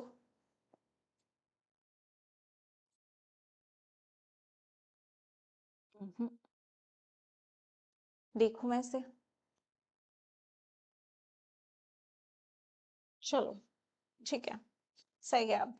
अब देखो डीजेनरेसी, डीजेनरेसी का कॉन्सेप्ट समझते हैं हम लोग, डीजेनरेट ऑर्बिटल्स क्या होती है, डीजेनरेसी ऑफ ऑर्बिटल्स, ठीक है। डीजेनरेसी का मतलब क्या होता है, जिनकी एनर्जी सेम हो, ठीक है। तो डीजेनरेसी ऑफ एटॉमिक ऑर्बिटल्स का क्या मतलब हो गया यहाँ पे, atomic orbitals, atomic orbitals, atomic orbitals having having same energy, same energy, और हमें पता है for multi electron species energy is directly proportional to n plus n, and for hydrogen energy is directly proportional to n। तो अगर मैं आपसे पूछूं कि 2p में कितनी डीजेनरेट ऑर्बिटल्स होंगी, तो तुम्हें पहले तो पता होना चाहिए भाई p में कितनी होती हैं ऑर्बिटल्स, है ना। तो अभी बता दूं मैं तुम्हें। अच्छा, हमने अभी वो मैग्नेटिक क्वांटम नंबर नहीं किया, तो फिर भी देख लो, p के अंदर 3 ऑर्बिटल होती हैं। अब ये तीनों ही ऑर्बिटल p की हैं, मतलब 2p की है, तो n प्लस एल वैल्यू सबके लिए सेम होगा, 3 3 3। तो इसका मतलब इन तीनों की ही एनर्जी क्या होगी, सेम होगी। और अगर मैं बात करूं हाइड्रोजन में, मान लो मैं लिखती हूँ 2s 2p, तो यहाँ 2s 2p दोनों की एनर्जी सेम होगी, क्योंकि एनर्जी तो n पे डिपेंड कर रही है। तो ये चारों ऑर्बिटल हमारी कैसी हुई, डीजेनरेट। तो इस केस में तुम्हारी 4 ऑर्बिटल्स डीजेनरेट हैं, और इस केस में 3। इस केस में तुम्हें पता है 2s से 2p की एनर्जी ज्यादा होती है, क्योंकि n प्लस एल वैल्यू इसका ज्यादा है, क्योंकि n प्लस एल पे डिपेंड कर रही है। तो यहीं से एक बार क्वेश्चन पूछा गया था, एक क्वेश्चन पूछा गया था, calculate calculate the number of degenerate orbitals of second state of hydrogen atom। Second excited state कौन सी होगी, सेकेंड एक्साइटेड स्टेट कौन सी होगी बेटा हाइड्रोजन की। फर्स्ट तो तुम्हें पता है 1s है, और ये तुम्हारी सेकेंड है, ये तुम्हारी सॉरी ये तुम्हारी ग्राउंड स्टेट है, ये तुम्हारी फर्स्ट एक्साइटेड स्टेट है। तो सेकेंड कौन सी होगी, 3s 3p 3d, है ना। s के अंदर एक डब्बा होता है, p के अंदर 3 डब्बे होते हैं, d के अंदर तुम्हारे 5 डब्बे होते हैं। तो टोटल 9 आ गई तुम्हारी degenerate orbitals. Number of degenerate orbitals number of degenerate orbitals कितनी आ गई, 9। या नंबर ऑफ, देखो अगर तुम्हें ये पता चल गया सेकेंड एक्साइटेड स्टेट पूछा है ना, सो सेकेंड एक्साइटेड स्टेट का मतलब क्या होता है, n इज इक्वल टू 3।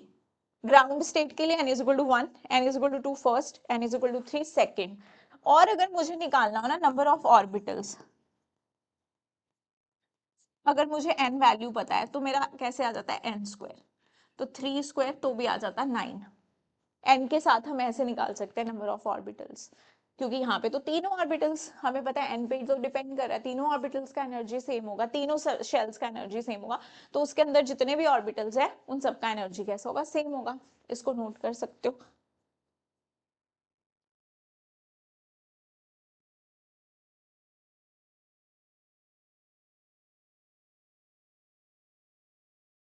ठीक है, अगला है तुम्हारा मैग्नेटिक क्वांटम नंबर। अगला है तुम्हारा मैग्नेटिक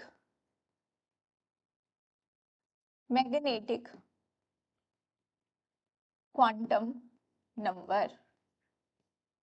मैग्नेटिक क्वांटम नंबर, अब ये इसे हम किससे डिनोट कर देते हैं, स्मॉल m से डिनोट कर देते हैं, ml भी लिख देते हैं, ml भी लिख सकते हैं इसे इस तरह से, ऐसे भी डिनोट करते हैं। ठीक है, तो मैग्नेटिक क्वांटम नंबर हमें किसके बारे में बताता है, number of atomic orbitals number of atomic orbitals in a subshell. जैसे अभी मैंने तुम्हें बता दिया ना, सब शेल में कितनी कितनी होती है, एस में 1 होती है, पी में 3 होती है, डी में 5 होती है। इससे देखो कैसे आएगा, number of atomic orbitals in a subshell. ठीक है, एल वैल्यू पता हो तो हम फिर कैसे निकाल लेते हैं, number of atomic orbitals in subshell 2l+1। इस फॉर्मूले से तुम निकाल सकते हो 2l+1। ठीक है जी, ये हमें क्या बताता है, बेसिकली ये हमें बताता है ओरिएंटेशन ऑफ सब शेल के बारे में। ओरिएंटेशन ऑफ सबशेल कैसे बताता है भाई, वो भी देखेंगे। अच्छा, डिपेंड किस पे करेगा, एल पे। तो इसकी अलाउड वैल्यूज क्या क्या हो सकती हैं, अलाउड वैल्यूज इसकी क्या क्या है, -l to +l, ये ध्यान रखो, -L2 + L तक इसकी अलाउड वैल्यूज है। मतलब अगर तुम्हारा L 0 है तो M भी 0, L 1 है तो M क्या क्या हो सकता है, -1 0 +1। अगर L तुम्हारा 2 है तो -2 -1 0 +1 +2। अगर L 3 है तो -3 -2 -1 0 +1 +2 +3। यही हो सकता है, यही, क्योंकि -L से +L तक है भाई। अब तुम खुद देखो, 0 मतलब इसका मतलब ये नहीं है, 0 मतलब एक वैल्यू होगी। जब L 0 होगा, M 0 होगा, तो इसका मतलब उसके पास कितने ऑर्बिटल्स होंगे, 1 ऑर्बिटल। ठीक है। और L 0 का मतलब क्या होता है, S। इसका मतलब S के पास एक ही डब्बा है। M वैल्यू 0 मतलब इसके पास एक डब्बा है। L की वैल्यू 1 तो इसका मतलब p ऑर्बिटल की बात हो रही है। L का वैल्यू जब 1 होता है तो मतलब p होता है। तो M कितना है, -1 0 +1, तो मतलब 3 वैल्यूज हैं, मतलब 3 डब्बे हैं। L का वैल्यू 2 मतलब D की D सब शेल की बात हो रही है। D के अंदर -2 -1 0 +1 +2 मतलब 5 डब्बे हैं। ज्यादा बना दिए। ठीक है। अब F L3 होता है F के लिए, और कितनी वैल्यूज आ रही है, 1 2 3 4 5 6 7, मतलब F के पास 7 डब्बे हैं, 7 डब्बे हैं। अब ये तो तुम्हारा सफेरिकल है, इसकी ओरिएंटेशन तो एक्स वाई जेड हर डायरेक्शन में। P के 3 डब्बे हैं, एक तुम्हारा एक्स एक्सिस के अलोंग होता है, एक तुम्हारा एक्स एक्सिस ओरिएंटेशन बता रहा है ना, ये एक एक्स एक्सिस के अलोंग है, एक वाई एक्सिस के, एक जेड। वैसे ही 3 के इसके देखो 5, 3 डब्बे हैं ना इसमें। पी एक्स मतलब ऑर्बिटल, ठीक है, डब्बे मतलब orbital, p x p y p z. इसके अंदर देखो बेटा कितने हैं, डी एक्स वाई, क्या क्या ओरिएंटेशन होगी, d y z, d z x, d x square y square, d z square. ये डब्बे हैं इसके अंदर। एफ का कॉम्प्लिकेटेड है तो एफ का हम लोग नहीं डिस्कस करते कौन कौन से डब्बे हैं, बस ये याद रखो एफ के अंदर 7 डब्बे होते हैं। तो ये चीजें हमें मैग्नेटिक क्वांटम नंबर से पता चल रही हैं। ठीक है। शेप देखना चाहो तो शेप देख सकते हो, एस की सफेरिकल, पी की कैसी है, ये तुम्हारा पी एक्स है। ठीक है, ये कैसे होता है, एक दूसरे के 90 डिग्री। ये अगर मैंने एक्स एक्सिस मानी, ये मैंने अगर वाई एक्सिस मानी, तो ये पी वाई, ये मैंने जेड एक्सिस मान ली तो पी जेड। अच्छा कैसे बना सकती हूँ, डी डबल डम्बल है, मैं बना रही हूँ डी एक्स वाई, तो एक्स ले ली वाई ले ली, तो ये बन गया डी एक्स वाई। अच्छा मैं बना रही हूँ डी वाई जेड, तो मैं एक्सेस चेंज करूंगी बस, ये वाई ले लिया ये जेड ले लिया, एक्स नहीं लिया अब, तो ये बन गया डी वाई जेड। जेड ले लिया एक्स ले लिया तो बन गया डी एक्स जेड या डी जेड एक्स, कुछ भी बोल लो। वो था डी वाई जेड, ये था डी एक्स वाई। अच्छा जो तुम्हारी d x square y square होती है वो ऑन द एक्सिस होती है, d x square y square.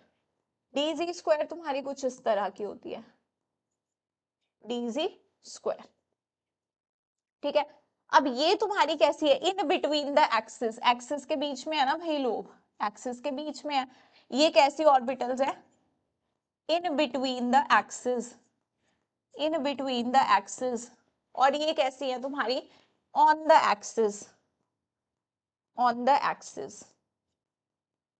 तो ये ध्यान रखना, फिर कोऑर्डिनेशन में जब सीएफटी पढ़ते हो तब तुम्हें ये शेप्स पता होनी चाहिए, है ना। ये वाली इनको ईजी सेट बोलते हैं, ऑक्टाहेड्रल में इनकी एनर्जी ऊपर हो जाती है। ये T2G वाले होते हैं, इनकी नीचे हो जाती है। ठीक है, लीगेंड कहाँ से आता है, एक्सिस से, तो ज्यादा रिपल्शन फील होती है, तो ईजी वाली ऊपर से ले आती है। तो शेप तो पता होनी चाहिए ना, तभी पता चलेगा वो सब कुछ, है ना। तो अब एक टेबल, टेबल तो चलो हमने बना ही लिया NL वाला। अब देखो, अब हम रिलेट करते हैं एन से। अगर मुझे एन वैल्यू दिया और मुझे नंबर ऑफ सब शेल्स बतानी है, तो मैं सीधे बता सकती हूँ number of subshells is equal to n. अगर मुझे एन ही पता है और मुझे बताना है कि उस पर्टिकुलर सब शेल के अंदर कितनी ऑर्बिटल्स हैं, तो मैं कैसे बता सकती हूँ, number of orbitals, number of subshells in a shell, पूरा लिखो, number of subshells in a shell किसके बराबर होता है, एन के बराबर। Number of orbitals in a shell किसके बराबर होता है भाई, n स्क्वायर। हर एक ऑर्बिटल में 2 इलेक्ट्रॉन आ सकते हैं, तो नंबर ऑफ इलेक्ट्रॉन्स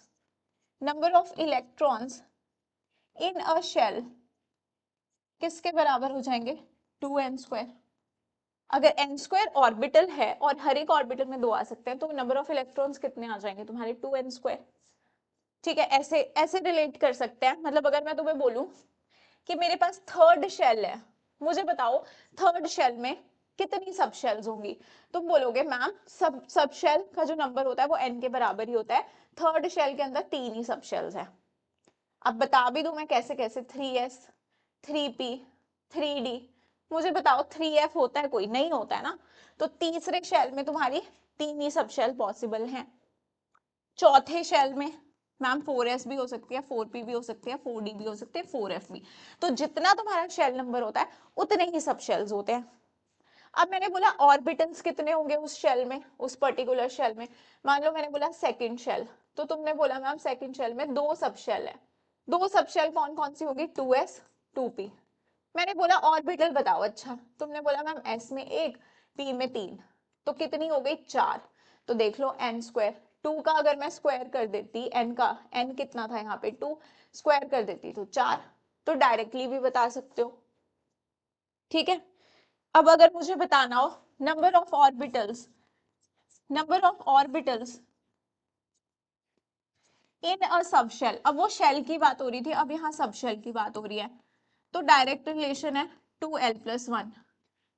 2l+1, मान लो तुम्हारा l 0 है, l 0 मतलब s, कितने सब शेल होंगे भाई उसमें, 2 का 0 0 1 1 ही तो होगा s, यही सब शेल होगा।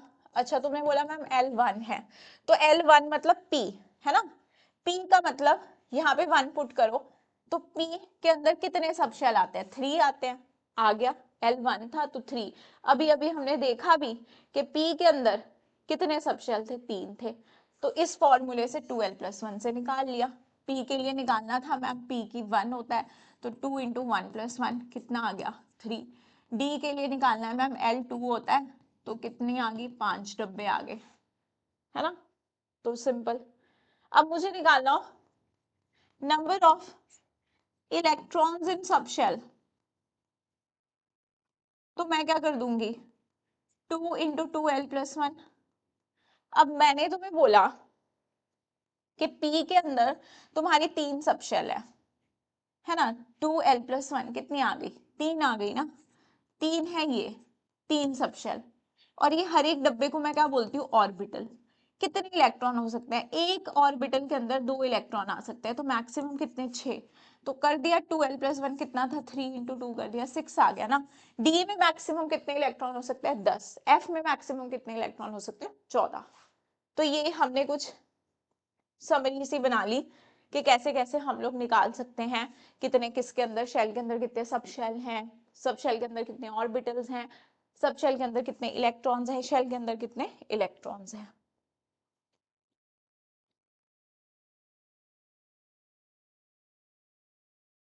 नेक्स्ट देखो, नेक्स्ट है हमारा last quantum number, that is magnetic spin quantum number.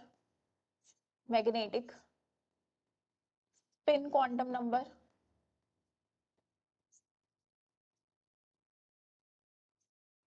से हम डिनोट करते हैं ms से।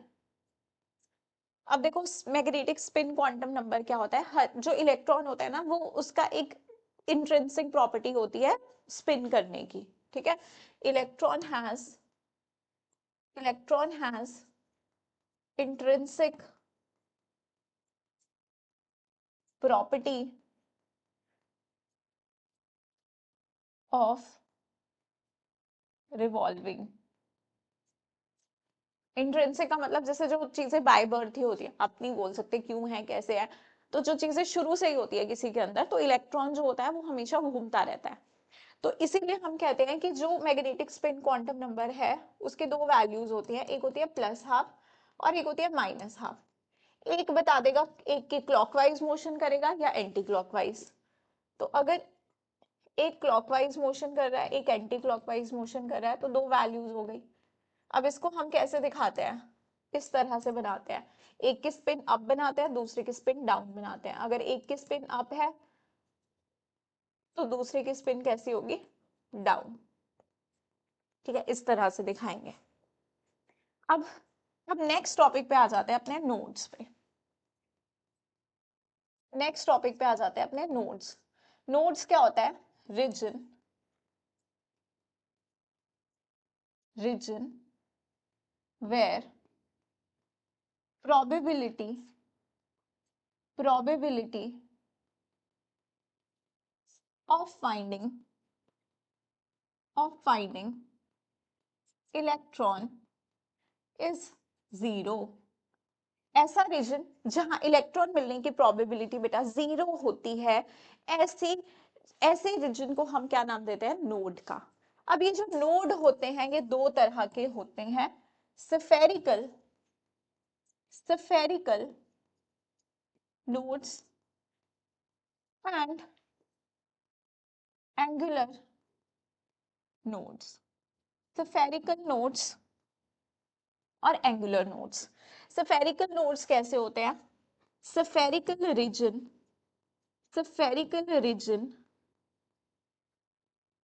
around around nucleus where probability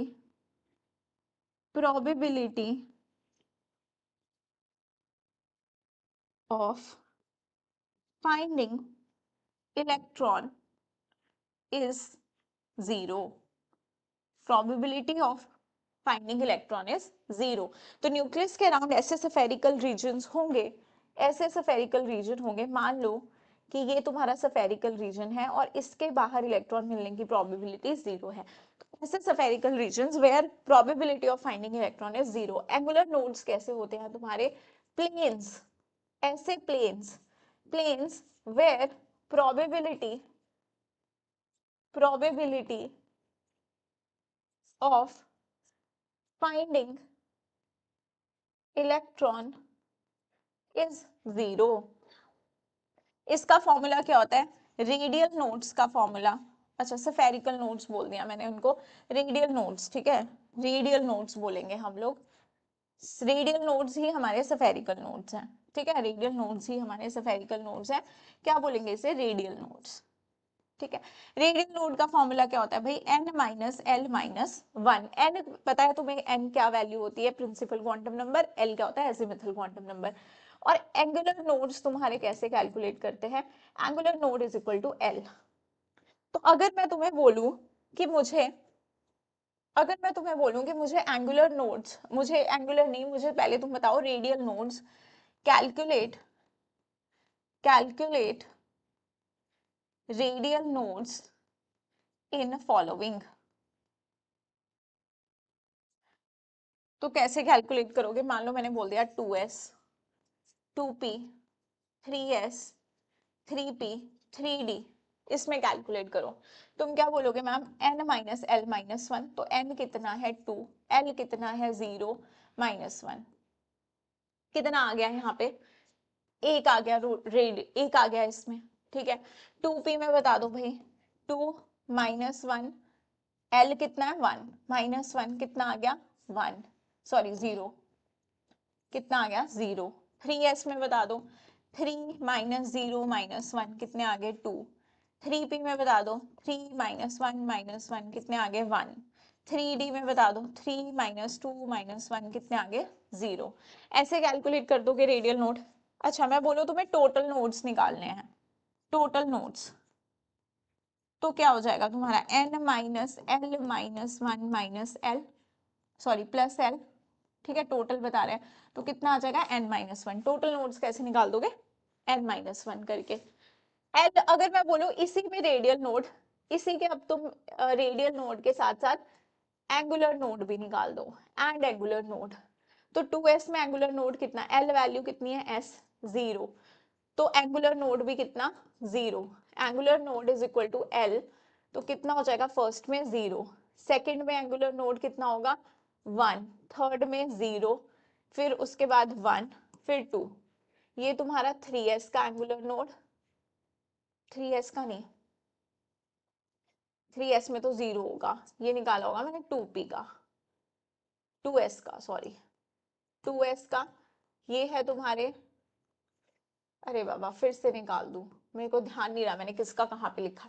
2s में सीधे s वैल्यू, तो एंगुलर नोड 0, 2p में l वैल्यू 1 तो 1, फिर है तुम्हारा 3s, l वैल्यू 0 तो 0, n जो मर्जी हो फर्क नहीं पड़ता, 3d l वैल्यू 2 तो एंगुलर नोड 2। अब देखो एंगुलर नोड क्या बोले थे हमने, प्लेनर नोड्स, ठीक है, प्लेनर नोड्स। s तो स्फेरिकल है ना, तो ऐसा सारे कहीं इलेक्ट्रॉन डेंसिटी है, तुम चाहे ये प्लेन पास करो चाहे ये प्लेन पास करो, कोई सा भी प्लेन पास करो, हर एक प्लेन में इलेक्ट्रॉन डेंसिटी होगी। लेकिन अगर मैं बोलूं ये ऑर्बिटल मेरा कैसा है, पी वाई है, पी वाई है, तो ये कैसी है, एक्स एक्सिस है ना, एक्स एक्सिस, और ऐसे ही आगे की तरफ को क्या होगा, जेड भी होगा। तो मतलब मेरा अगर पी वाई है तो पी वाई में मेरे पास एक नोडल प्लेन है, एंगुलर नोड है, एंगुलर नोड को हम नोडल प्लेन भी बोलते हैं, वो नोडल प्लेन कौन सा होगा, एक्स जेड। सिमिलरली अगर मैं पी एक्स बना दूं, ये मेरी एक्स एक्सिस है, ये वाई है, आगे की तरफ जेड भी होगी, तो मतलब मेरा पी एक्स में वाई जेड प्लेन ऐसा होगा जहां पर इलेक्ट्रॉन मिलने की प्रोबेबिलिटी 0 होगी। सिमिलरली मेरा ऐसा जेड भी होगा, पी जेड, मान लो ये तुम्हारा एक्स एक्सिस है, ऐसे ही ऊपर की तरफ वाई भी होगा, तो पी जेड में मेरा y x plane, y x plane ऐसा होगा जहां पे उस प्लेन में मुझे इलेक्ट्रॉन नहीं मिलेगा। तो ऐसे करके वो हमसे नोडल प्लेन्स भी पूछ सकते हैं। वैसे ही तुम देखो ना डी में, डी में ऐसे होता है, तो एक ये प्लेन एक ये प्लेन, ये प्लेन ये प्लेन, मान लो ये एक्स एक्सिस है ये वाई एक्सिस है, तो मेरा एक प्लेन तो ये हो गया एक्स जेड प्लेन, एक मेरा वाई जेड प्लेन हो गया। तो डी के लिए एल वैल्यू 2 होती है, तो एंगुलर नोड्स भी 2 होते हैं। समझ लो कैसे होते हैं एंगुलर नोड्स, प्लेनर नोड्स, एक प्लेन मेरा ये हो गया वाई जेड, एक प्लेन मेरा एक्स जेड हो गया, तो ऐसे करके हम बता सकते हैं प्लेनर नोड्स। और डीजी स्क्वायर में एक्चुअली कोनिकल नोड्स होते हैं, दो कोनिकल नोड्स होते हैं हमारे पास, तो वो भी एल वैल्यू करोगे डीजी स्क्वायर के लिए 2 ही आएगी, तो उसमें प्लेनर नहीं बट उसमें कोनिकल नोड्स होते हैं, ठीक है। तो ये तुम्हारे नोड्स आ गए। टोटल नोड्स बोल दूं मैं, अगर मैं तुम्हें बोल दूं भाई 2p में मुझे टोटल नोड्स बताओ, टोटल नोड्स, तो भी तुम बता दोगे। अभी अभी बताया तुम्हें टोटल नोड्स का फॉर्मूला, n-1, n कितना है 2, p के लिए, अच्छा p के लिए तो कुछ नहीं 1 है, 2 - 1 कितना 1। 3d के लिए बोल दूं तो तुम्हें पता है टोटल नोड्स तुम्हारे क्या आ जाएंगे, 3 - 1 2, ऐसे करके हम क्या कर देंगे, नोड्स कैलकुलेट कर लेंगे, ठीक है जी।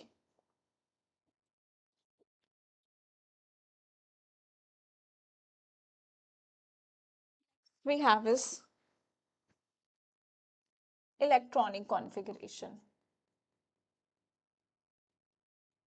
इलेक्ट्रॉनिक कॉन्फ़िगरेशन, ठीक है। तो इलेक्ट्रॉनिक कॉन्फ़िगरेशन के हमारे पास कुछ रूल्स हैं जो हमें फॉलो करने पड़ते हैं, तभी हम इलेक्ट्रॉनिक कॉन्फ़िगरेशन लिख पाते हैं। जैसे कि तुम्हारे पास है अफबाउस, अफबाउस प्रिंसिपल, सेकंड है तुम्हारे पास जैसे कि पॉलीज एक्सक्लूजन प्रिंसिपल,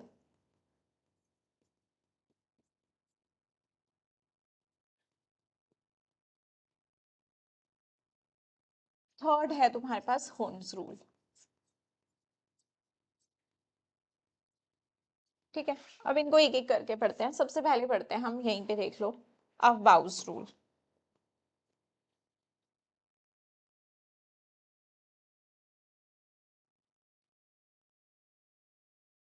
अफबाउस रूल या अफबाउस principal,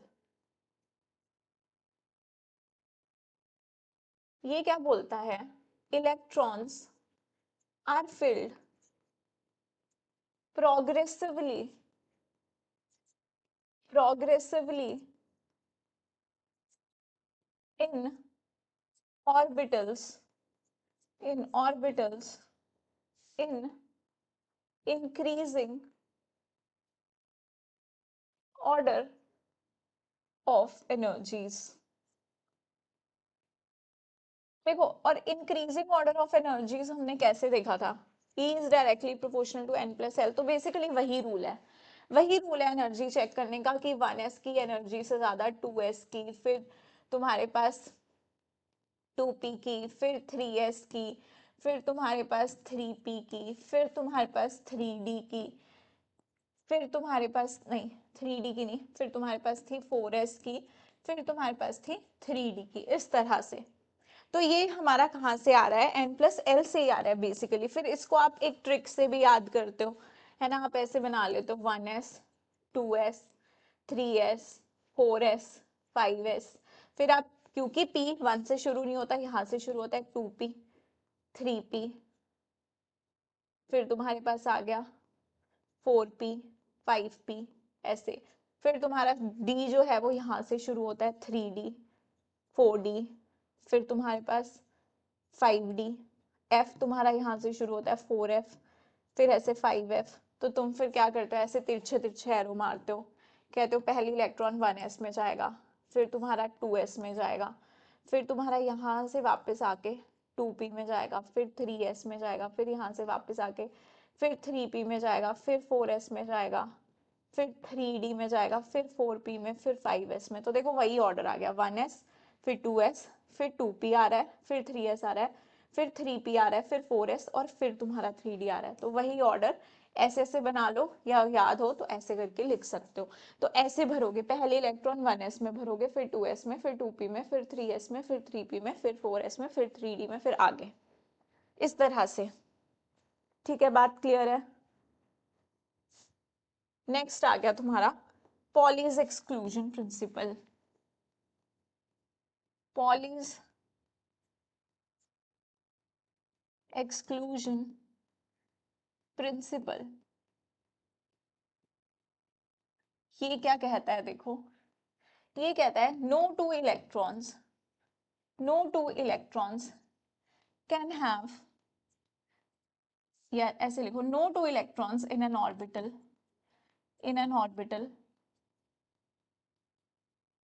can have same set of all four quantum numbers. No two electrons in an orbital can have same set of all four quantum numbers. ठीक है, ये कहता है हमसे पॉलीज एक्सक्लूजन प्रिंसिपल। अब अगर हम बात करें तो क्या मतलब हुआ इस लाइन का, मान लो तुमने भरा है इलेक्ट्रॉन ऐसे 2s में, अब 2s में मान लो तुमने इलेक्ट्रॉन ऐसे भर दिया, ऐसे तुमने दोनों इलेक्ट्रॉन भर दिए। अब मैं तुमसे बोलूं कि मेरे को बताओ इसके लिए n कितना है, तुम बोलोगे मैम इस इलेक्ट्रॉन के लिए भी 2 है और इस इलेक्ट्रॉन के लिए भी 2 है। मैं तुमसे बोलूं l बता दो मुझे कितना है, तुम बोलोगे मैम ये s में है दोनों ही, तो इन दोनों का ही l 0 है, दोनों दोनों इलेक्ट्रॉन्स का। फिर मैं बोलूं m, तो तुम बोलोगे ma'am allowed value of m हमें पता है -l2 + l होती है, तो इसके लिए भी m 0 है, इसके लिए भी 0 है।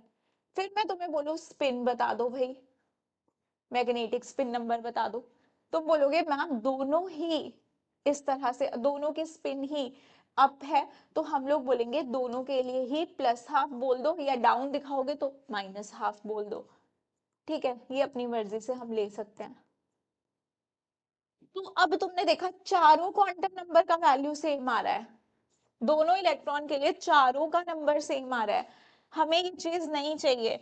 अब हम इस 2s के अंदर ना हम n चेंज कर सकते, ना हम s चेंज कर सकते, ना हम m चेंज कर सकते हैं, लेकिन क्या हम स्पिन चेंज कर सकते हैं, यस, एक की स्पिन ऐसे एक की स्पिन ऐसे, तो बाकी तो तुम्हारे सेम रहे, n सेम रहा l सेम रहा, लेकिन s चेंज हो गया, एक की स्पिन होगी +½ दूसरे की होगी -½ तो तुम इलेक्ट्रॉन्स को ऐसे फिल करते हो, ना कि ऐसे, this is the wrong method. ठीक है जी, तो हम ऐसा भी बोल सकते हैं इस रूल के बारे में कि N orbital accommodate two electrons with opposite spin with opposite spin आगे लिख सकते हैं कि भाई principal azimuthal magnetic quantum numbers की value can be same but spin magnetic moment या magnetic spin moment should be different. ठीक है, spin quantum number should be different. अब आ जाओ हुन्स रूल पे, अब आ जाओ हुन्स रूल पे। तो हुन्स रूल क्या बोलता है? In a degenerate orbital, in a degenerate orbital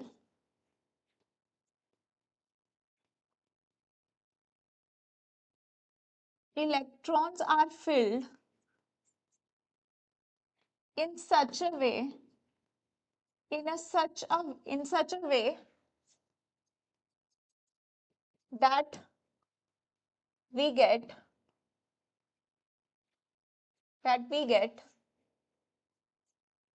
maximum spin multiplicity, maximum spin multiplicity। अब ये spin multiplicity क्या होती है ये देख लेते हैं। spin multiplicity कैलकुलेट करते हैं, s is equal to 2 total spin इसका मॉड ले लो प्लस 1, ऐसे कैलकुलेट करोगे तुम स्पिन मल्टीप्लिसिटी। मान लो तुम्हें मैंने ऐसे दे दिया एक डीजेनरेट ऑर्बिटल, इसमें इलेक्ट्रॉन्स भरे हैं, तुम्हें इसकी स्पिन मल्टीप्लिसिटी कैलकुलेट करनी है, तुम क्या करोगे, s 2 इनकी इसके स्पिन क्या है प्लस हाफ। चलो फिर से बना देती हूँ, अरे यार ये क्या हो रहा है। ठीक है, ऐसे बना दिया। तो अब यहाँ पे s स्पिन मल्टीप्लिसिटी कैलकुलेट करनी है मुझे, इसके स्पिन क्या है प्लस हाफ, इसके स्पिन क्या है प्लस हाफ। तुम ऐसे भी दिखा सकते हो, डाउन दिखा रहे हो, दोनों डाउन दिखा दी तो क्या हो जाएगी, माइनस हाफ, माइनस हाफ, इसकी माइनस हाफ। तो हमें ये माइनस प्लस ये नहीं, हम मॉड ले लेते हैं।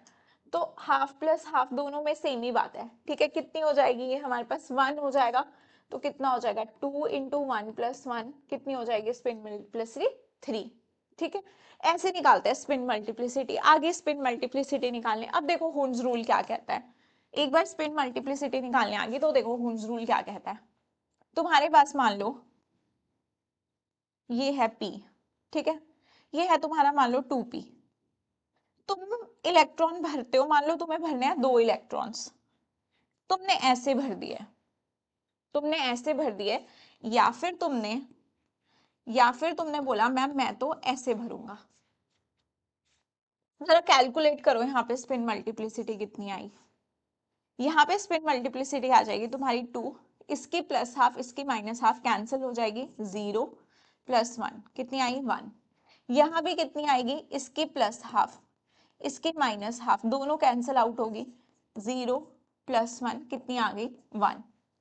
अब जब तुमने ऐसे इलेक्ट्रॉन भरे, जब तुमने दोनों को पहले एक को एक में भरा फिर दूसरे को दूसरे में भरा और दोनों की स्पिन कैसी रखी पैरेलल, तो तुम्हें मिली मैक्सिमम स्पिन मल्टीप्लिसिटी। यहां भी चाहे डाउन रखी बट पैरेलल स्पिन थी, और दोनों को एक डब्बे में नहीं भरा, अलग अलग डब्बे में भरा, तो तुम्हें मैक्सिमम स्पिन मल्टीप्लिसिटी मिली। तो होम्स रूल यही बोलता है कि हमें मैक्सिमम मल्टीप्लिसिटी अचीव करने के लिए क्या होता है, सारे इलेक्ट्रॉन्स को अलग अलग ऑर्बिटल में भरना है, एक ही डीजेनरेट ऑर्बिटल में, ऐसा नहीं एक ही ऑर्बिटल में सारे भर दिए, हमें अलग अलग में भरना है और पहले उनकी स्पिन पैरेलल रखनी है। मान लो मुझे भरना है P3, तो मैं ऐसे करूंगी, एक इसमें एक इसमें एक इसमें, और सबके स्पिन पैरेलल। मैं ऐसा नहीं कर दूंगी कि एक ऐसे रखा फिर ऐसे रखा, या फिर मैंने एक ऐसे रख दिया एक ऐसे रख दिया, these are wrong, this is the correct way. आप एक डीजेनरेट ऑर्बिटल में ट्राई करोगे कि आप हर डब्बे में क्या करो, पहले जितने अनपेयर्ड इलेक्ट्रॉन हो सकते हैं उतने रखो with parallel spin, with parallel spin. ये बात क्लियर है सबको यहां तक? वेरी गुड, ठीक है। तो हम क्या बोल सकते हैं, in we fill electron in such a manner कि हमें मैक्सिमम स्पिन मल्टीप्लिसिटी मिले। और कैसे मिलेगी, जब हम लोग अपने इलेक्ट्रॉन्स को कैसे रखेंगे, मैक्सिमम इलेक्ट्रॉन्स को कोशिश करेंगे अनपेयर रखने की और पैरेलल स्पिन के साथ भरेंगे, ठीक है।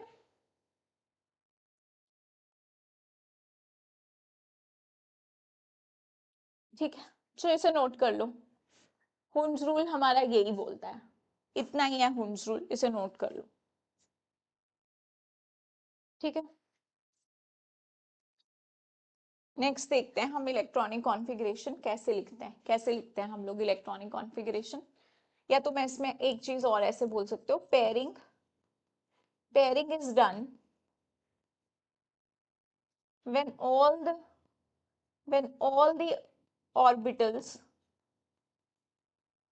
are singly occupied, are singly occupied, ठीक है। मान लो तुमको P4 भरना होता, तो तुम कैसे भरते P4? पहले तुम सिंगल सिंगल इलेक्ट्रॉन भरोगे, अब तुम्हें पता है कि अब हमें ना चाहते हुए भी पेयरिंग करनी पड़ेगी, फिर और फिर ऐसा नहीं करना है कि गए और तीसरे वाले में ऐसे भर दिया, फिर ऐसे भर दिया तो पॉलीज एक्सक्लूजन प्रिंसिपल तुम्हारा वॉयलेट हो जाएगा, तो ये ध्यान रखें। अब देखो जरा इलेक्ट्रॉनिक कॉन्फ़िगरेशन कैसे लिखेंगे, ये सारे रूल्स को फॉलो करके ही हमें इलेक्ट्रॉनिक कॉन्फ़िगरेशन लिखनी होती है। मान लो मैंने तुम्हें बोला मैग्नीशियम की लिख दो, सारी नहीं लिख के बताऊंगी, थोड़े से एग्जाम्पल दे रही हूँ। मैग्नीशियम पहले तो एटॉमिक नंबर पता होना चाहिए, फिर तुम्हें एनर्जी का ऑर्डर याद होना चाहिए, 1s 2s 2p 3s 3s। अब पहले के अंदर तुम्हें पता है s के अंदर मैक्सिमम 2 इलेक्ट्रॉन आ सकते हैं। अब पूरा ऐसे बता रही हूँ तुम्हें कि एक डब्बा है, ऐसे भरा होगा तुमने, 2s के अंदर भी ऐसे ही भरा होगा, 2p है, 2p के अंदर मैक्सिमम कितने आ सकते हैं 6, तो कैसे भरे होंगे, पहले ऐसे फिर ऐसे 6, अभी कितने हो गए 10, कितने बचे हैं 2, तो ये तुम्हारी मैग्नीशियम की कॉन्फ़िगरेशन। इसे कंडेंस करके लिखना हो तो यहाँ देखो 6 + 2 + 2 10 नियॉन की बन रही है। मान लो तुम्हें इतना पार्ट नहीं लिखना, सिर्फ आउटर मोस्ट शेल लिखना है, तो इसको ऐसे लिख दो नियॉन, और इसको ऐसे लिख दो 3s2, ऐसे शॉर्ट में लिख सकते हैं। मान लो मैं तुम्हें बोलूं कि तुम मुझे पोटाशियम की कॉन्फ़िगरेशन लिख के बताओ, 19 atomic number, 1s 2s 2p 3s 3p, ऐसे लिख दोगे ना पहले एनर्जी का ऑर्डर, फिर 2, फिर तुम्हें पता है 2 1s 2s, इसमें 6, कितने हो गए अभी तक 10 हो गए हैं, फिर इसमें तुम्हारे पास कितने आ जाएंगे, इसमें देन 2, इसके अंदर फिर 6, तो उसके बाद हमारे पास अभी कितने हो गए, अभी भी हमारे पास बचते हैं इलेक्ट्रॉन, तो 4s1, अब कितने हो गए 6 + 2 8, 6 + 6 12, फिर ये 13 14 15 16 17 18, और ये तुम्हारा 19, वैसे भी एल्कली मेटल है तुम्हें पता है 4s1। अब इसे तुम कैसे कंडेंस कर सकते हो, वही देख लो, 18 किसका एटॉमिक नंबर होता है, आर्गन का, तो आर्गन तक ऐसे दिखा दिया 18, फिर ऐसे दिखा दिया 4s1, क्योंकि इतनी बड़ी कॉन्फ़िगरेशन तुम नहीं लिखना चाहोगे, तुम्हें पता है 18 तक लिख दिया, उसके बाद जो शेल आएगा वो कौन सा आएगा तुम्हारा 4s आएगा, 4s आएगा, क्योंकि 18 तक तो तुम्हारे ये शेल्स भर चुके होंगे, है ना, 18 तक तो ये शेल्स भर गए होंगे, कैसे होता है, हाय लीना करे रब से फरियाद, तो ये किस पीरियड में आ रहा है, फोर्थ में आ रहा होगा, थर्ड पीरियड तुम्हारा सोडियम से शुरू होता है आर्गन तक, ये नियॉन से, फिर ये हीलियम से, तुम्हें पता है कि थर्ड पीरियड जो है उसका मतलब कि तुम्हारे पास थर्ड पीरियड कहाँ तक, थर्ड n = 3, 3 में कितनी शेल्स होती हैं 3s 3p 3d भी होती है, लेकिन 3d को हम बाद में भरते हैं, ठीक है। तो हम लोग क्या करते हैं कि हम ये मान लेते हैं कि ये यहाँ तक फिल हो चुका होगा, 3s 3p तक फिल हो गया होगा, फिर जब पोटाशियम की बारी आएगी तो 4s आएगा, 4s से शुरू होगा ना फिर फोर्थ वाला शेल हमारा, ठीक है। तो इस तरह से हम लोग कर सकते हैं, ऐसे सोच सकते हैं। और भी ट्रिक्स होती हैं, और भी ट्रिक्स होती हैं इनको लिखने की, लेकिन वो हम किसी और दिन डिस्कस करेंगे। अब इसमें इलेक्ट्रॉनिक कॉन्फ़िगरेशन तुमने लिख ली, इसमें इंपॉर्टेंट बात समझ लो इस चैप्टर में से, और जो वो तुमसे पूछ सकता है, तो कुछ एक्सेप्शंस है हमारे पास, कुछ एक्सेप्शंस है इस चैप्टर में, वैसे और भी एक्सेप्शंस होती हैं, लेकिन हमें जो डिस्कस करनी है वो क्रोमियम और कॉपर की करनी है, क्रोमियम और कॉपर की करनी है। तो क्रोमियम की इलेक्ट्रॉनिक कॉन्फ़िगरेशन अगर मैं बोलूं तो ये क्या है, एटॉमिक नंबर 25, ये क्या है 29, तो कैसे करोगे कॉन्फ़िगरेशन? यहाँ तुम्हारा आर्गन तक फिल होगा, आर्गन के बाद तुम्हारा क्या आ जाएगा, 4s आ जाएगा, 4s के बाद 3d आ जाएगा। ठीक है, तो अब देखो इधर भी आर्गन तक फिल कर लोगे, फिर आ जाएगा 4s, फिर आ जाएगा 3d। आर्गन तक कितने इलेक्ट्रॉन भर चुके होंगे, 18 18 18 18 इलेक्ट्रॉन भर चुके होंगे। अब 18 भर चुके हैं तो तुम्हारे कितने बचे भरने के लिए, 24 है, 6 बचे हैं भरने के लिए। तुम क्या करोगे, तुम्हें पता है कि s के अंदर इलेक्ट्रॉन जाएंगे, तुम बोलोगे मैम 2 हम इसमें भर देते हैं, 2 भर देते हैं और फिर जितने बचे वो डी में चले जाएंगे, यही करोगे। यहाँ पे भी तुम क्या करोगे कि तुम बोलोगे मैम हम लोगों को यहाँ पर 11 इलेक्ट्रॉन्स बचते हैं भरने के लिए, 2 हम इसमें डाल देंगे, 9 हम इसमें डाल देंगे। ऐसे ही होना चाहिए कायदे से, बट ऐसा नहीं होता है। एक्चुअल में क्या होता है, आर्गन 18 4s के अंदर 1, 3d के अंदर 5 और कॉपर के केस में 4s के अंदर 1, 3d के अंदर 10। क्यों भाई, क्योंकि यहाँ पर d में देखो कितने डब्बे, 5 5। अब यहाँ पे अगर तुम 4 इलेक्ट्रॉन भरते, ठीक है, तो कुछ ऐसा केस होता, 5 भरा तो ऐसा है और यहाँ पे 10 भरा तो कुछ ऐसा है। ये कॉन्फ़िगरेशन कैसी है, हाफ फिल्ड। इसे क्या बोलोगे, हाफ फिल्ड। इसे क्या बोलोगे, फुली फिल्ड। Fully filled. तो जितनी भी हाफ फिल्ड या फुली फिल्ड कॉन्फ़िगरेशंस होती हैं वो एक्स्ट्रा स्टेबल होती हैं। Half filled, half filled and fully filled electronic configurations, electronic configurations